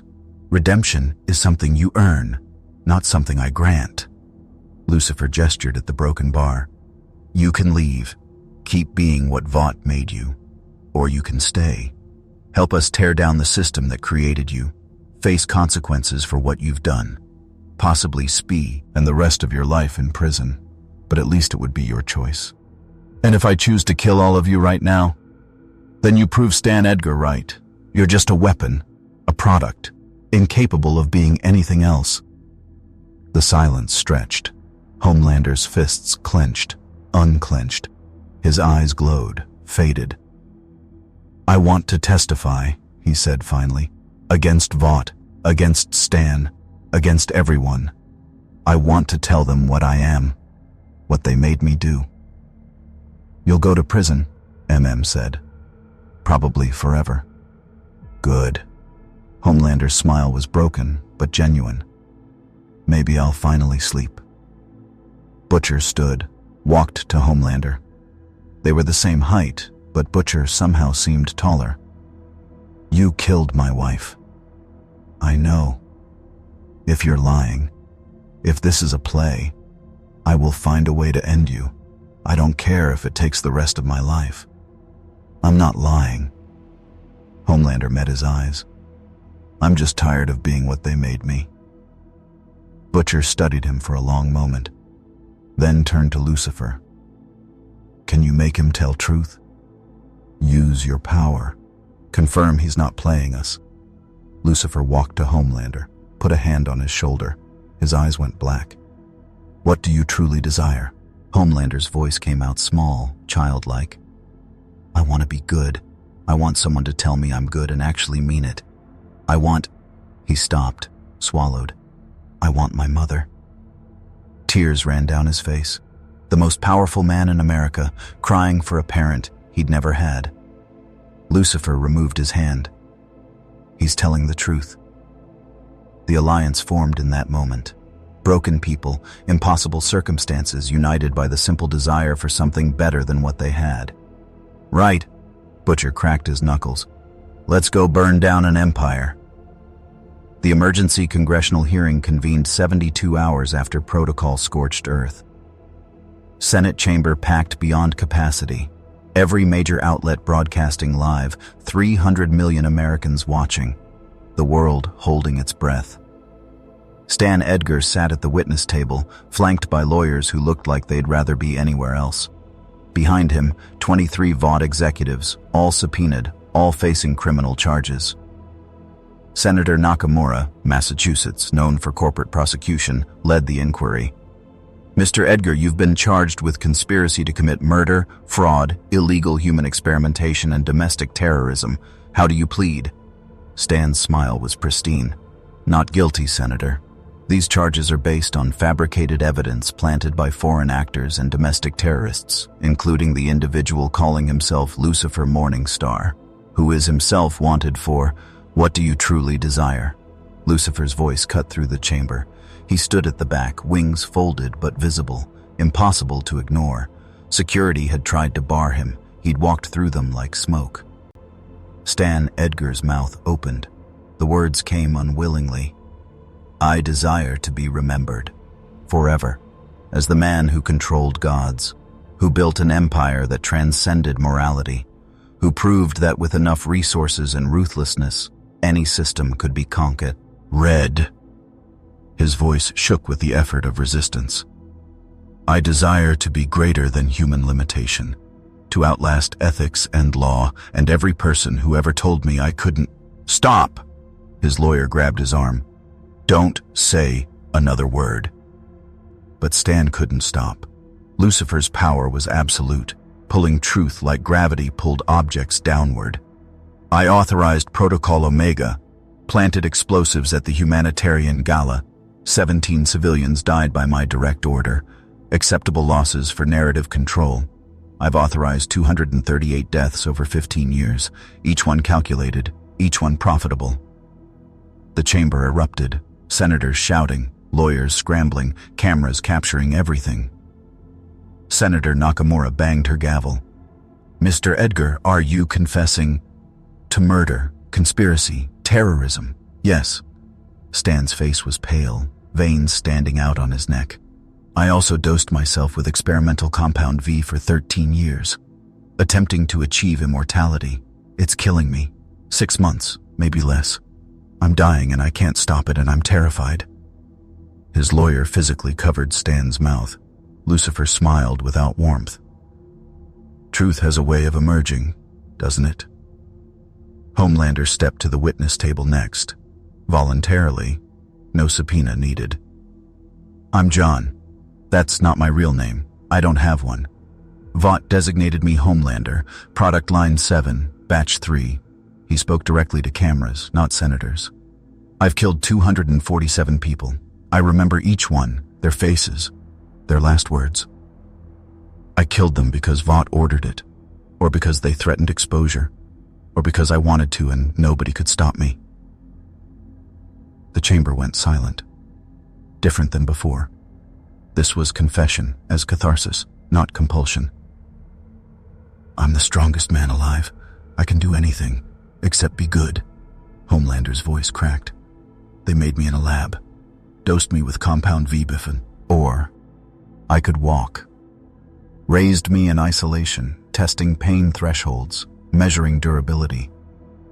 They made me a god and taught me nothing but fear and violence and how to smile for cameras." Starlight stood beside him, hand on his shoulder, visible support despite everything he'd done.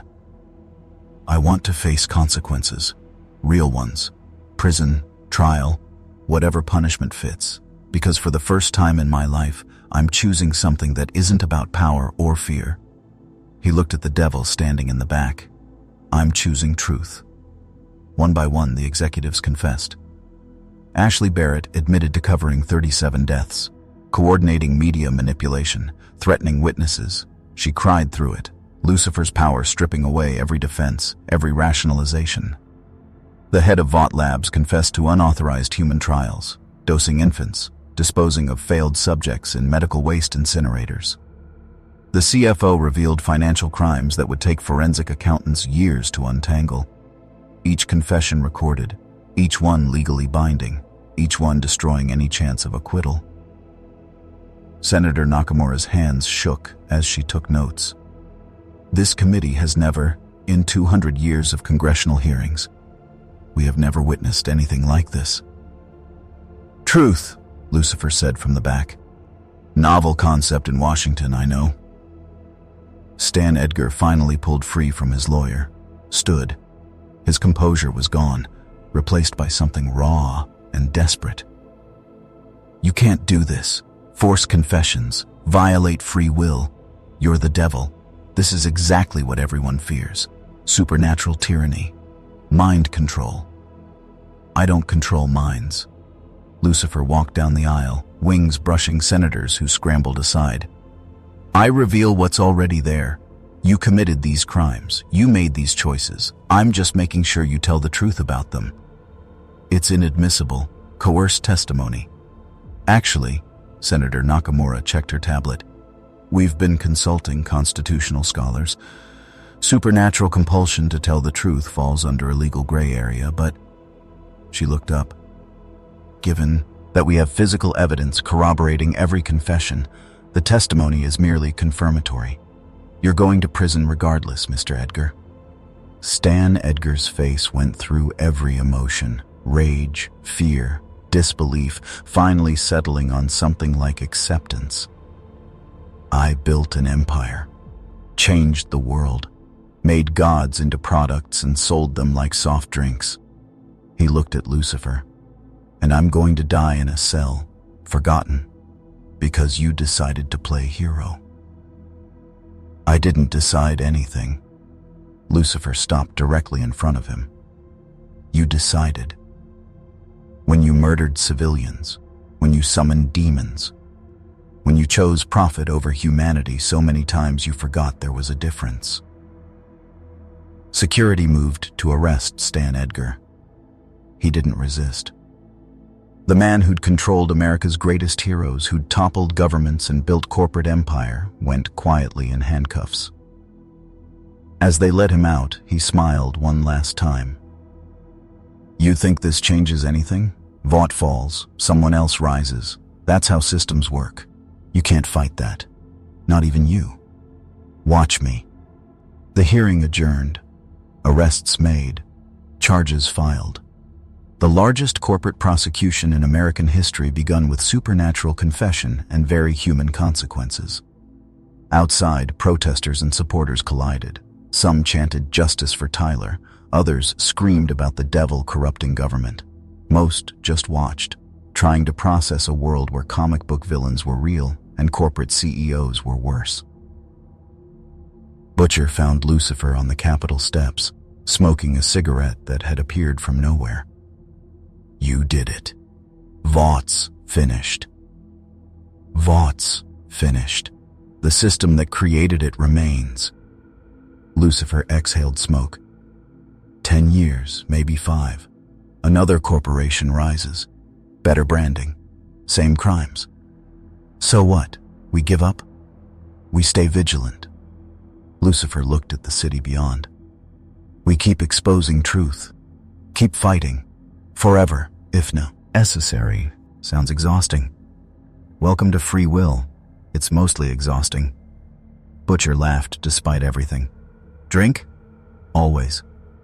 Vought International declared bankruptcy 3 weeks after the congressional hearing. Stock worthless. Assets seized. Headquarters repurposed into federal courthouse specifically for soup-related crimes. The 7 disbanded officially, though most members had already fled or turned witness. Homelander was in federal supermax, cell designed by engineers who'd studied his powers for 15 years. He spent 23 hours a day alone, 1 hour in monitored exercise. No visitors except court-appointed psychologist. By all accounts, he was compliant, quiet, almost relieved. A-Train entered rehab. Real rehab, not PR stunt. Compound V withdrawal nearly killed him twice. Queen Maeve disappeared. Some said witness protection. Others claimed she'd simply walked into the ocean and kept walking. Nobody looked too hard. The Deep tried comedy. It went poorly. Black Noir sat in a medical facility, doctors trying to determine if there was a person beneath the conditioning. Results were inconclusive. Starlight, Annie. January again, publicly, founded the Real Heroes Initiative, grassroots organization training first responders, advocating for soup accountability, pushing legislation that actually made sense. No corporate backing, no branding, just work. She and Huey moved into a Brooklyn apartment, small, cheap, real. It's weird, Huey said one morning, watching news coverage of former Vought facilities being converted to public hospitals. We won. It doesn't feel like winning. Because winning isn't an ending. Annie poured coffee. It's just a different kind of work. The boys disbanded, sort of. Butcher took a consulting position with the FBI's new Superhuman Crimes Division. He hated the bureaucracy, loved the access to information, spent his days hunting remaining Vought conspirators and his nights at Lux drinking scotch with the devil. Returned to his family, tried to be present, found it harder than fighting corporations. Therapy helped, slowly. Frenchie and Kimiko opened a repair shop. Electronics, appliances, normal things fixed by abnormal people. They were happy in a way neither had been before. The world adjusted. Churches split on theological implications. Some declared Lucifer proof of divine reality, validation of every warning. Others said he proved free will mattered more than dogma. Most people stopped arguing and focused on the fact that superheroes were pharmaceutical products, not gods. Compound 5 was banned internationally. Black market immediately appeared. Always did. But the mythology was dead. Nobody looked at soups with worship anymore. Just calculation. How much damage can they cause? How do we contain them? Are they worth the risk? New soups stopped appearing. The pipeline was broken. Existing ones aged, got injured, realized immortality was marketing, not biology. 20 years, maybe 30, and they'd all be gone. Unless someone rebuilt the system. They will. Lucifer sat at the rebuilt Lux bar, watching news coverage of senators proposing ethical enhancement research. Different name, better PR, same crimes. Mazikeen polished glasses. So we do this forever? Exposing, fighting, tearing down what humans keep building? Seems like it. I miss hell. Hell was simple. Hell was torture and screaming. Like I said, simple. She set down a glass. Boss, why are we really staying? You saved them. Exposed the corruption. They don't need you anymore. Lucifer considered his scotch. The portal home had stayed open. Mazikeen could leave any time. He could too. Return to hell, resume punishment duties, go back to being the devil everyone expected. Do you know what Father's greatest cruise? Elty was. He didn't wait for answer. Not casting me out, not hell. It was making me warden of my own prison. Outside, New York continued. Sirens and lights and millions of people making decisions, good and bad, building and destroying in equal measure, messy, complicated, human. And somewhere in it all, the devil kept watch. Huey visited Homelander once. The Supermax facility was in Colorado, buried in a mountain, designed by engineers who'd been preparing for this possibility since the first soup appeared. Huey went through 17 security checkpoints, signed 14 waivers, and sat in a room behind 6-inch ballistic glass. Homelander sat on the other side, prison jumpsuit, no cape, hair flat. He looked smaller somehow, despite being the same physical size. Why are you here? Homelander's voice came through speakers, tinny and hollow. I don't know. Huey gripped the phone handset. Annie said I shouldn't come. Butcher said if I did, I was an idiot. But you wanted to see if I was human. Are you? Homelander considered the question. I don't know. They made me in a lab, gave me powers, taught me to perform. I've never been just a person. He looked at his hands. But I think about what I did. The people I killed, including her. You're Robin. Robin. Homelander's voice cracked. I think about her every night. Her face. How she looked at me before. I didn't even slow down. Just kept flying. She was nothing to me. Less than nothing. Huey's hands shook. Why are you telling me this? Because you came. Because you wanted to know if I'm human.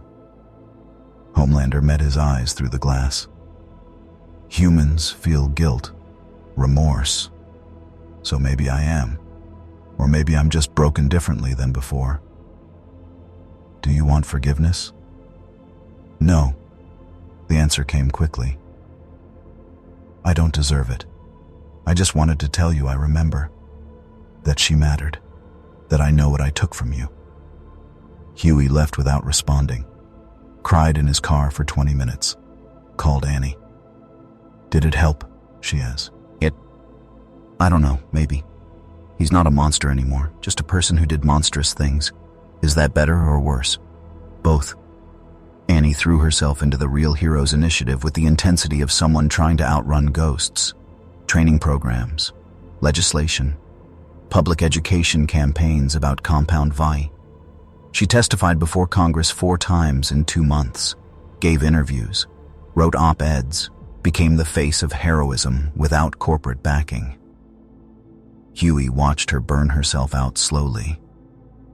"You need to rest," he said one night, finding her asleep at her laptop, half-finished proposal on screen. She jerked awake. "I'm fine. Just need to finish this section about Annie. You saved 3 people from a car accident yesterday, testified for 6 hours, then came home and worked until 3 a.m. You're not fine." "I have to be," her voice broke. "I was part of Vought. I wore their costume, did their press conferences. I helped them sell the lie that heroes were special instead of manufactured. I need to fix. You can't fix everything. I can try." He held her while she cried. Small apartment, small life, no spotlight, just 2 people trying to do better. "We're allowed to be happy," Huey said softly. "Even after everything. Especially after everything." "Are we?" "I think so. Robin would want that. For both of us." Butcher found purpose in hunting. Every morning, he reviewed intelligence on remaining Vought conspirators, international facilities, black market compound 5, former executives trying to rebuild. He cataloged threats, tracked patterns, fed information to FBI and international agencies. And sometimes, when official channels moved too slowly, he and Frenchie took matters into their own hands. "Is not healthy," Frenchie observed, watching Butcher review files at 2 a.m. "This obsession. The war is over, mon ami." "War's never over, just moves locations." Butcher marked another facility on his map.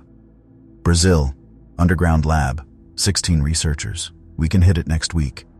Or we can let authorities handle it. Authorities are slow, corruptible. People die while they fill out paperwork." Frenchie sighed. "You are using this to avoid dealing with grief." "I'm using this to prevent more grief." Butcher looked up. "Becca's dead. I can't change that. But I can stop the next Homelander from being created. That's enough." "Is it?" Butcher didn't answer. MM struggled most with normal. His daughter asked why he'd been gone so long. His ex-wife asked if he was finally done with crusades and conspiracies. His therapist asked what he wanted from life now that Vought was destroyed. He didn't have answers. "I spent 15 years fighting them," he told his support group. "Every morning I woke up knowing exactly what I needed to do. Now I wake up and there's just nothing. No mission, no enemy, just regular life." "And that's bad?" someone asked.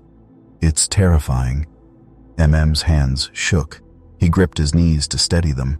"I don't know how to be just a person. I was always a soldier, a crusader.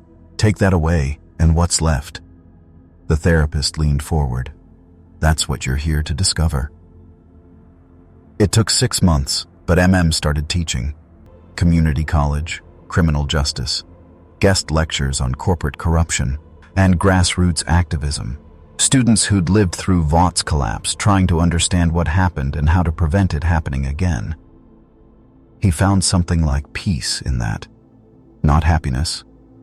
Not yet. But peace. Mazikeen stood at the portal to hell, considering. It had stayed open. Dimensional rift, stable, maintained by whatever cosmic bureaucracy managed such things. She could leave any time, return to hell, resume her duties, stop pretending to be human.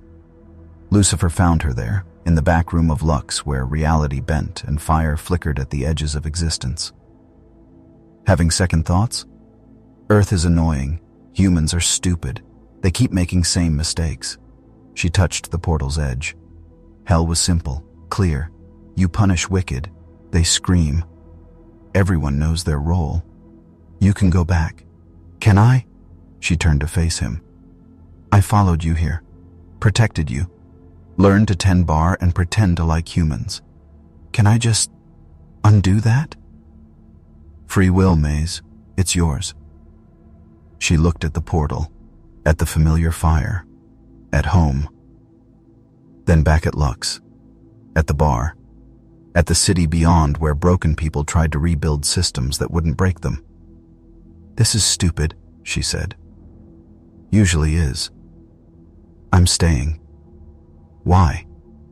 Because you're right. It's interesting here. She walked back toward the bar.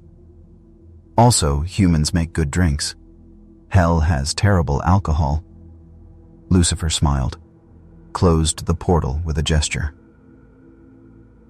Alone in his renovated office, rebuilt after the demon attack, Lucifer sat at his desk and did something he hadn't done in millennia. He prayed, not to Father, never to Father, but to whoever or whatever listened to devils when they spoke into the void. I don't know if this is right. Staying here, interfering, playing guardian to a species that doesn't want guardians. He poured scotch, didn't drink it, but I'm tired of hell, tired of punishment, tired of being what everyone expects. The city hummed beyond his window, alive, chaotic, hopeful, and broken in equal measure. So I'm choosing this, choosing them. Not because they deserve it, because I want to. No answer came. He didn't expect one. 6 months after Vought's collapse, the world looked different, not better, not worse. Different. CNN ran a special series, Life After Heroes, documentaries about cities adapting to soup-free emergency response, fire departments training harder, police developing new protocols, ordinary humans remembering they'd managed for millennia without pharmaceutical gods. Some cities thrived. Community organizing filled the gaps, neighborhood watches, volunteer networks, humans helping humans without corporate branding. Other cities burned. Los Angeles had 3 riots in 2 months. Power vacuum where Vought once stood, gangs fighting over territory and black market compound fee. The National Guard deployed twice. 12 dead, hundreds injured. Detroit declared itself a soup-free zone. Vigilante groups hunting anyone with powers, manufacturing, or natural. 3 confirmed kills before FBI intervention. Constitutional crisis brewing about whether cities could legally ban enhanced individuals. Rural areas fractured worst. Some communities welcomed former soups seeking anonymity. Others formed militias, armed themselves, prepared for the day pharma gods came to reclaim power. It's chaos, Senator Nakamura said on Meet the Press, but it's democratic chaos, people deciding for themselves rather than corporations deciding for the That's worth the growing pains. Growing pains. The host pulled up footage of Los Angeles burning. 12 people are dead. And how many died under Vought's system? Hundreds? Thousands? We're counting now. That's progress. International response varied wildly. China announced its own superhuman program. Ethical enhancement, using government oversight and traditional values. Translation: state-controlled soups, weaponized nationalism, same problems with different branding. Russia claimed it had never used Compound 5. Everyone knew they were lying. Satellite imagery showed 4 research facilities operating at capacity. European Union banned all enhancement research. Publicly, underground labs proliferated anyway, because prohibition created markets faster than enforcement could contain them. The Middle East fractured along religious lines. Some imams declared all enhancement haram, violation of divine creation. Others preached that human improvement was obligated, that stagnation was the real sin. Sectarian violence increased. Africa became the Wild West. No unified policy, each nation deciding independently. Some embracing research, some banning it. Criminal organizations moving operations to whoever offered least oversight. South America's cartels acquired compound fee stockpiles. Street-level soups appeared in São Paulo, Bogotá, Buenos Aires. Powers used for trafficking, enforcement, territorial control. Local police outgunned, outmatched, desperate. "It's metastasizing," MM said, reviewing intelligence reports with Butcher and Lucifer at Lux. Vought falls, but the idea spreads. Everyone wants their own soups, their own edge.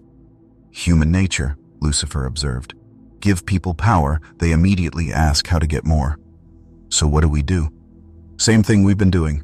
Expose, disrupt, make it harder for them to operate in shadows." Butcher pulled up a world map, red dots marking suspected facilities, 47 confirmed, hundreds more rumored. "We can't hit them all. Even with FBI support, Interpol cooperation, there's too many. Then we prioritize." Lucifer marked 3 locations. "China's program is state-backed. We can't touch that without starting a war. Russia's the same. But these," he circled Brazil, Somalia, Thailand. "These are private operations, vulnerable. We become international vigilantes. We become what's necessary." The Real Heroes initiative struggled with relevance. Annie's organization had thrived immediately after Vaught's collapse. Testimony, legislation, public education. But 6 months later, people were exhausted by crisis. They wanted normal, wanted to forget superheroes ever existed. Donations dropped. Media coverage decreased. Politicians stopped returning calls. "We're losing momentum," Annie told her board. 5 volunteers in a Brooklyn office that smelled like old coffee and defeat. People care until they don't. Then they move on. "Maybe that's okay," Huey suggested. "Maybe success looks like people not needing us, not thinking about soups constantly. Or maybe it means they forget why Vought was dangerous, and when the next version rises, they won't recognize it until too late." She was right. Already, nostalgia was building. Social media posts. "Remember when heroes saved us?" Memes of Homelander before his fall, strong, smiling, simple. Revisionist history painting, Vought as flawed but necessary, casualties as acceptable costs for security.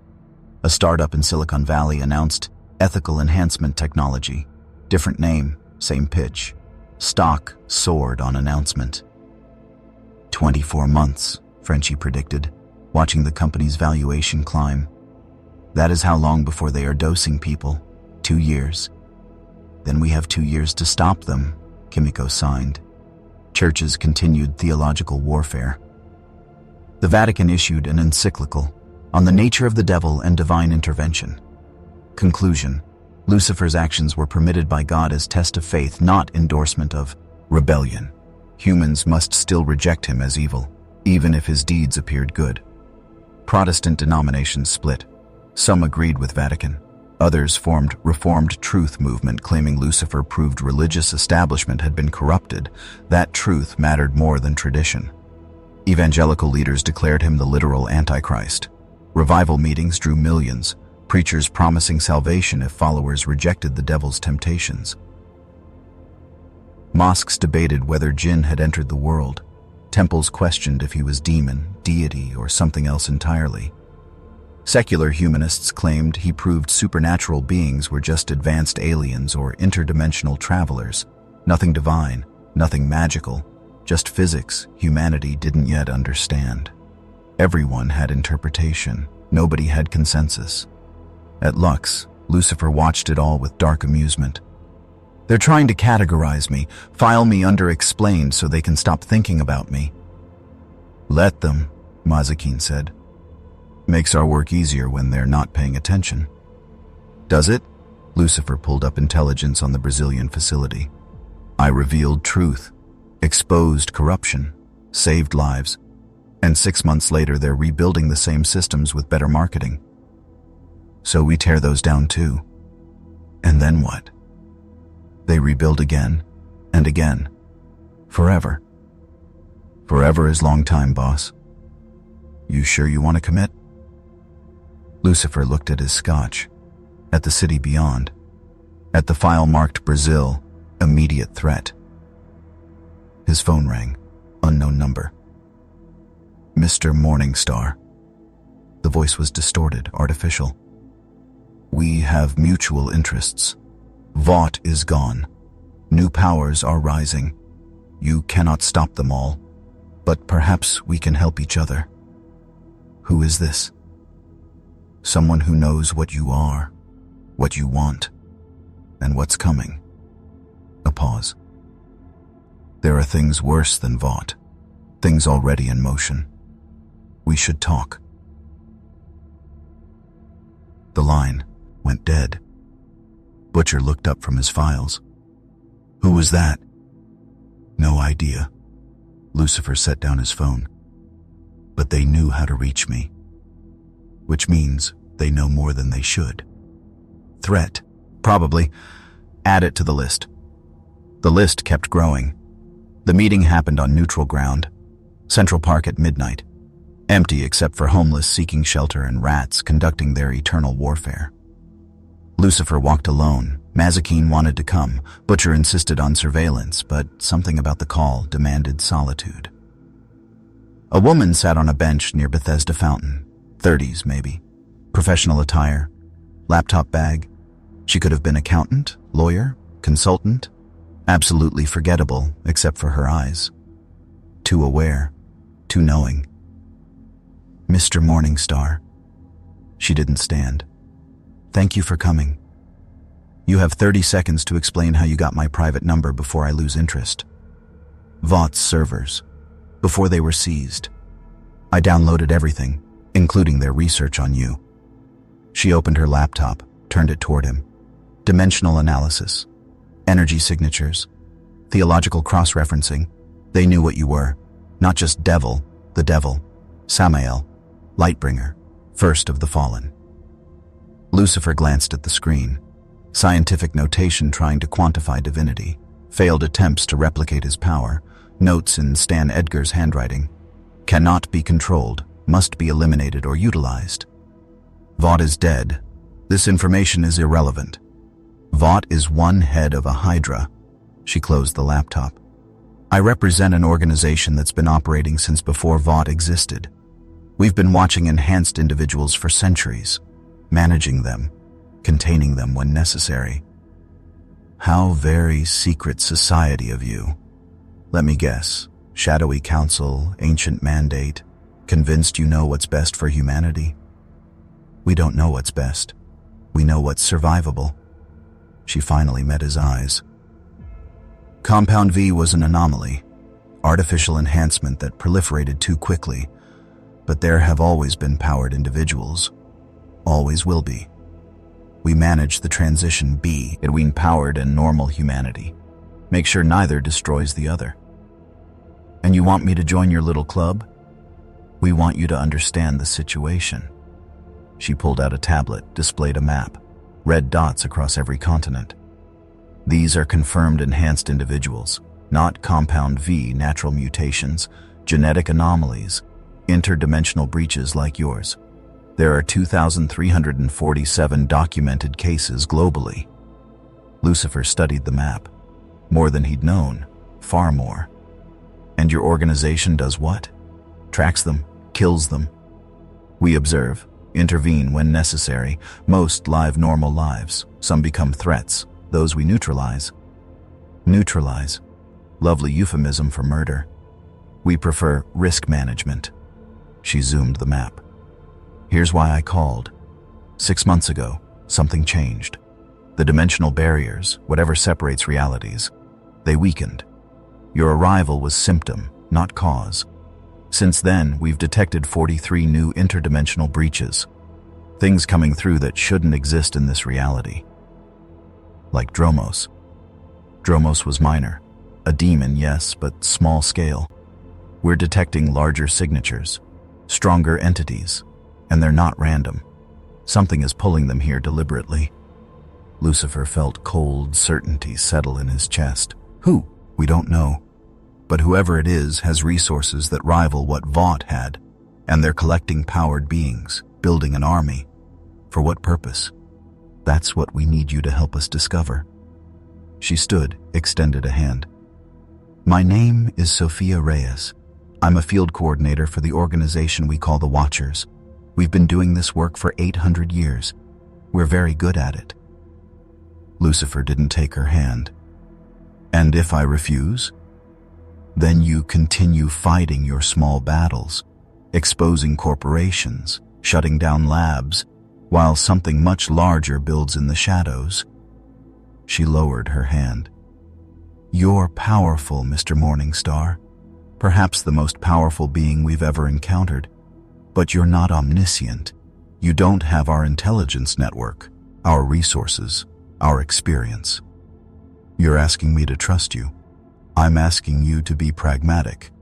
Your little alliance, Butcher, Starlight, the Reformed Soups, they're fighting yesterday's war. We're preparing for tomorrow's. Lucifer considered. Every instinct screamed trap. Organizations claiming to work for greater good usually worked for their own power, but the map was real. The dimensional breaches were real. He'd felt the barriers weakening himself. I'll think about it. Don't think too long. Sophia handed him a card. Black, no text. Just a phone number embossed in silver. Things are accelerating. The next breach could happen tomorrow. Could be something that makes Dromos look like a puppy. She walked away, disappeared into shadows with the ease of someone trained in not being remembered. Lucifer returned to Lux and called everyone. Butcher arrived first, weapon ready. This a trap? Probably, but also possibly legitimate threat. Lucifer explained the meeting, the Watchers, the weakening dimensional barriers. Frenchie pulled up his laptop, started searching. No digital footprint for Watchers or Sophie, a Reyes matching that description. Either very good at hiding or they've been doing it 800 years and know how to stay invisible, finished. Annie paced. If dimensional barriers are weakening, if things are coming through, we're not equipped for that. We can fight corporations. We can't fight demons and interdimensional entities. Speak for yourself, Mazikeen muttered. The question is whether we work with this organization or investigate them. Huey looked at Lucifer. What's your gut say? My gut says anyone claiming to work for 8 centuries managing powered individuals is either extremely competent or extremely dangerous. Lucifer poured drinks. Possibly both. So we investigate them while pretending to consider their offer, Butcher suggested. Use their intel, learn their structure, figure out if they're allies or enemies. That's manipulative and potentially reckless, said. Yeah. So? Before Lucifer could respond, every phone in the room chimed simultaneously. Emergency alert. Not government. Something else. Frenchie's laptop erupted with notifications. Merde. Dimensional breach. Large one. Manhattan. Midtown. The news feeds showed it live. A tier in reality above Times Square. Not subtle like when Lucifer arrived. Massive, violent, reality screaming as something forced its way through. Something big. The breach widened, and a figure emerged. Not demon, not angel. Something else. Humanoid but wrong, body composed of shifting geometries that hurt to perceive directly. It hovered above the city, and when it spoke, everyone within 5 miles heard it telepathically. Lucifer Morningstar, the Lightbringer is summoned. Respond, or civilians suffer. Cameras caught it all. The entity, the threat, and Lucifer's expression as he realized this wasn't random. Someone had sent this thing, and they wanted him specifically. Sophia Reyes's voice came through his phone, calm and unsurprised. Still thinking about it? Or are you ready to accept help? Lucifer arrived at Times Square in seconds. The entity hung 300 feet above the street, reality warping around its form. Tourists ran screaming. Police established perimeters they knew were useless. News helicopters circled at unsafe distances, cameras broadcasting worldwide. The thing that called itself a herald looked down at Lucifer with eyes that existed in too many dimensions simultaneously. Lightbringer, my master offers choice. Serve or watch your adopted world burn. Tell your master I've heard that threat before. It didn't end well for him either. The entity's form rippled. Bravado. You are powerful, but alone. One being against forces gathering across realities. I'm really not. Starlight landed beside him, light already blazing from her fists. Then Butcher, firing exotic ammunition Frenchie had developed. with Vought-Tech weapons. Huey with determination and absolutely no powers. Mazakine with blades that could cut things that shouldn't bleed. The entity laughed. Sound like tearing fabric. Mortals, charming, it raised one geometric appendage. Reality cracked. The street beneath them began folding in on itself, space becoming non-Euclidean nightmare. Lucifer's wings erupted. Not subtle, not restrained. Full biblical manifestation. 50 feet of feathered divinity, each plume burning with hellfire and starlight. His eyes went infinite black. His voice resonated with harmonics that made the entity pause. I am Lucifer, morningstar. I stood at the right hand of God and chose to fall rather than bow. I have ruled hell for millennia. I have broken chains divine and infernal. He rose to meet the entity at eye level. Your master made a mistake sending you. Pride, the Lightbringer's famous flaw. Not pride, fact. Lucifer's hand shot out, grabbed the entity's center mass. Where his fingers touched, the geometric form solidified, forced into stable reality. What are you? What sent you? The entity tried to phase out of his grip. Couldn't. Lucifer's divine nature anchored it, made it corporeal against its will. Answer, or I drag you to hell and ask there. The builder, the architect of new orders. He gathers power from across realities. Compound Vi was test. Vought was prototype. Now comes true vision. Lucifer squeezed. The entity screamed in frequencies that shattered windows for 6 blocks. Name, Sebastian Graves. He was human once. Found Vaught's interdimensional research. Understood what it meant. Now he opens doors, brings weapons, builds army that will remake. The entity exploded. Not violently, just stopped being. Dispersed into particles that weren't matter or energy, just potential returning to wherever it came from. But before it vanished completely, Lucifer felt something. A presence observing through the entity. Vast, patient. Human once maybe, but transformed into something else. Something that had looked at Vaught's fallen empire and seen opportunity. Did you get a name? Butcher asked, weapon still raised.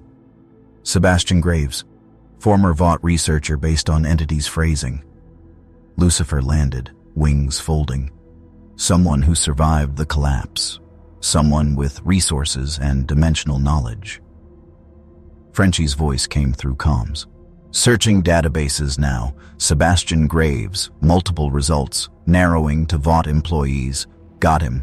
Sebastian Graves, PhD in theoretical physics, worked in Vaught's Black Site Research Division.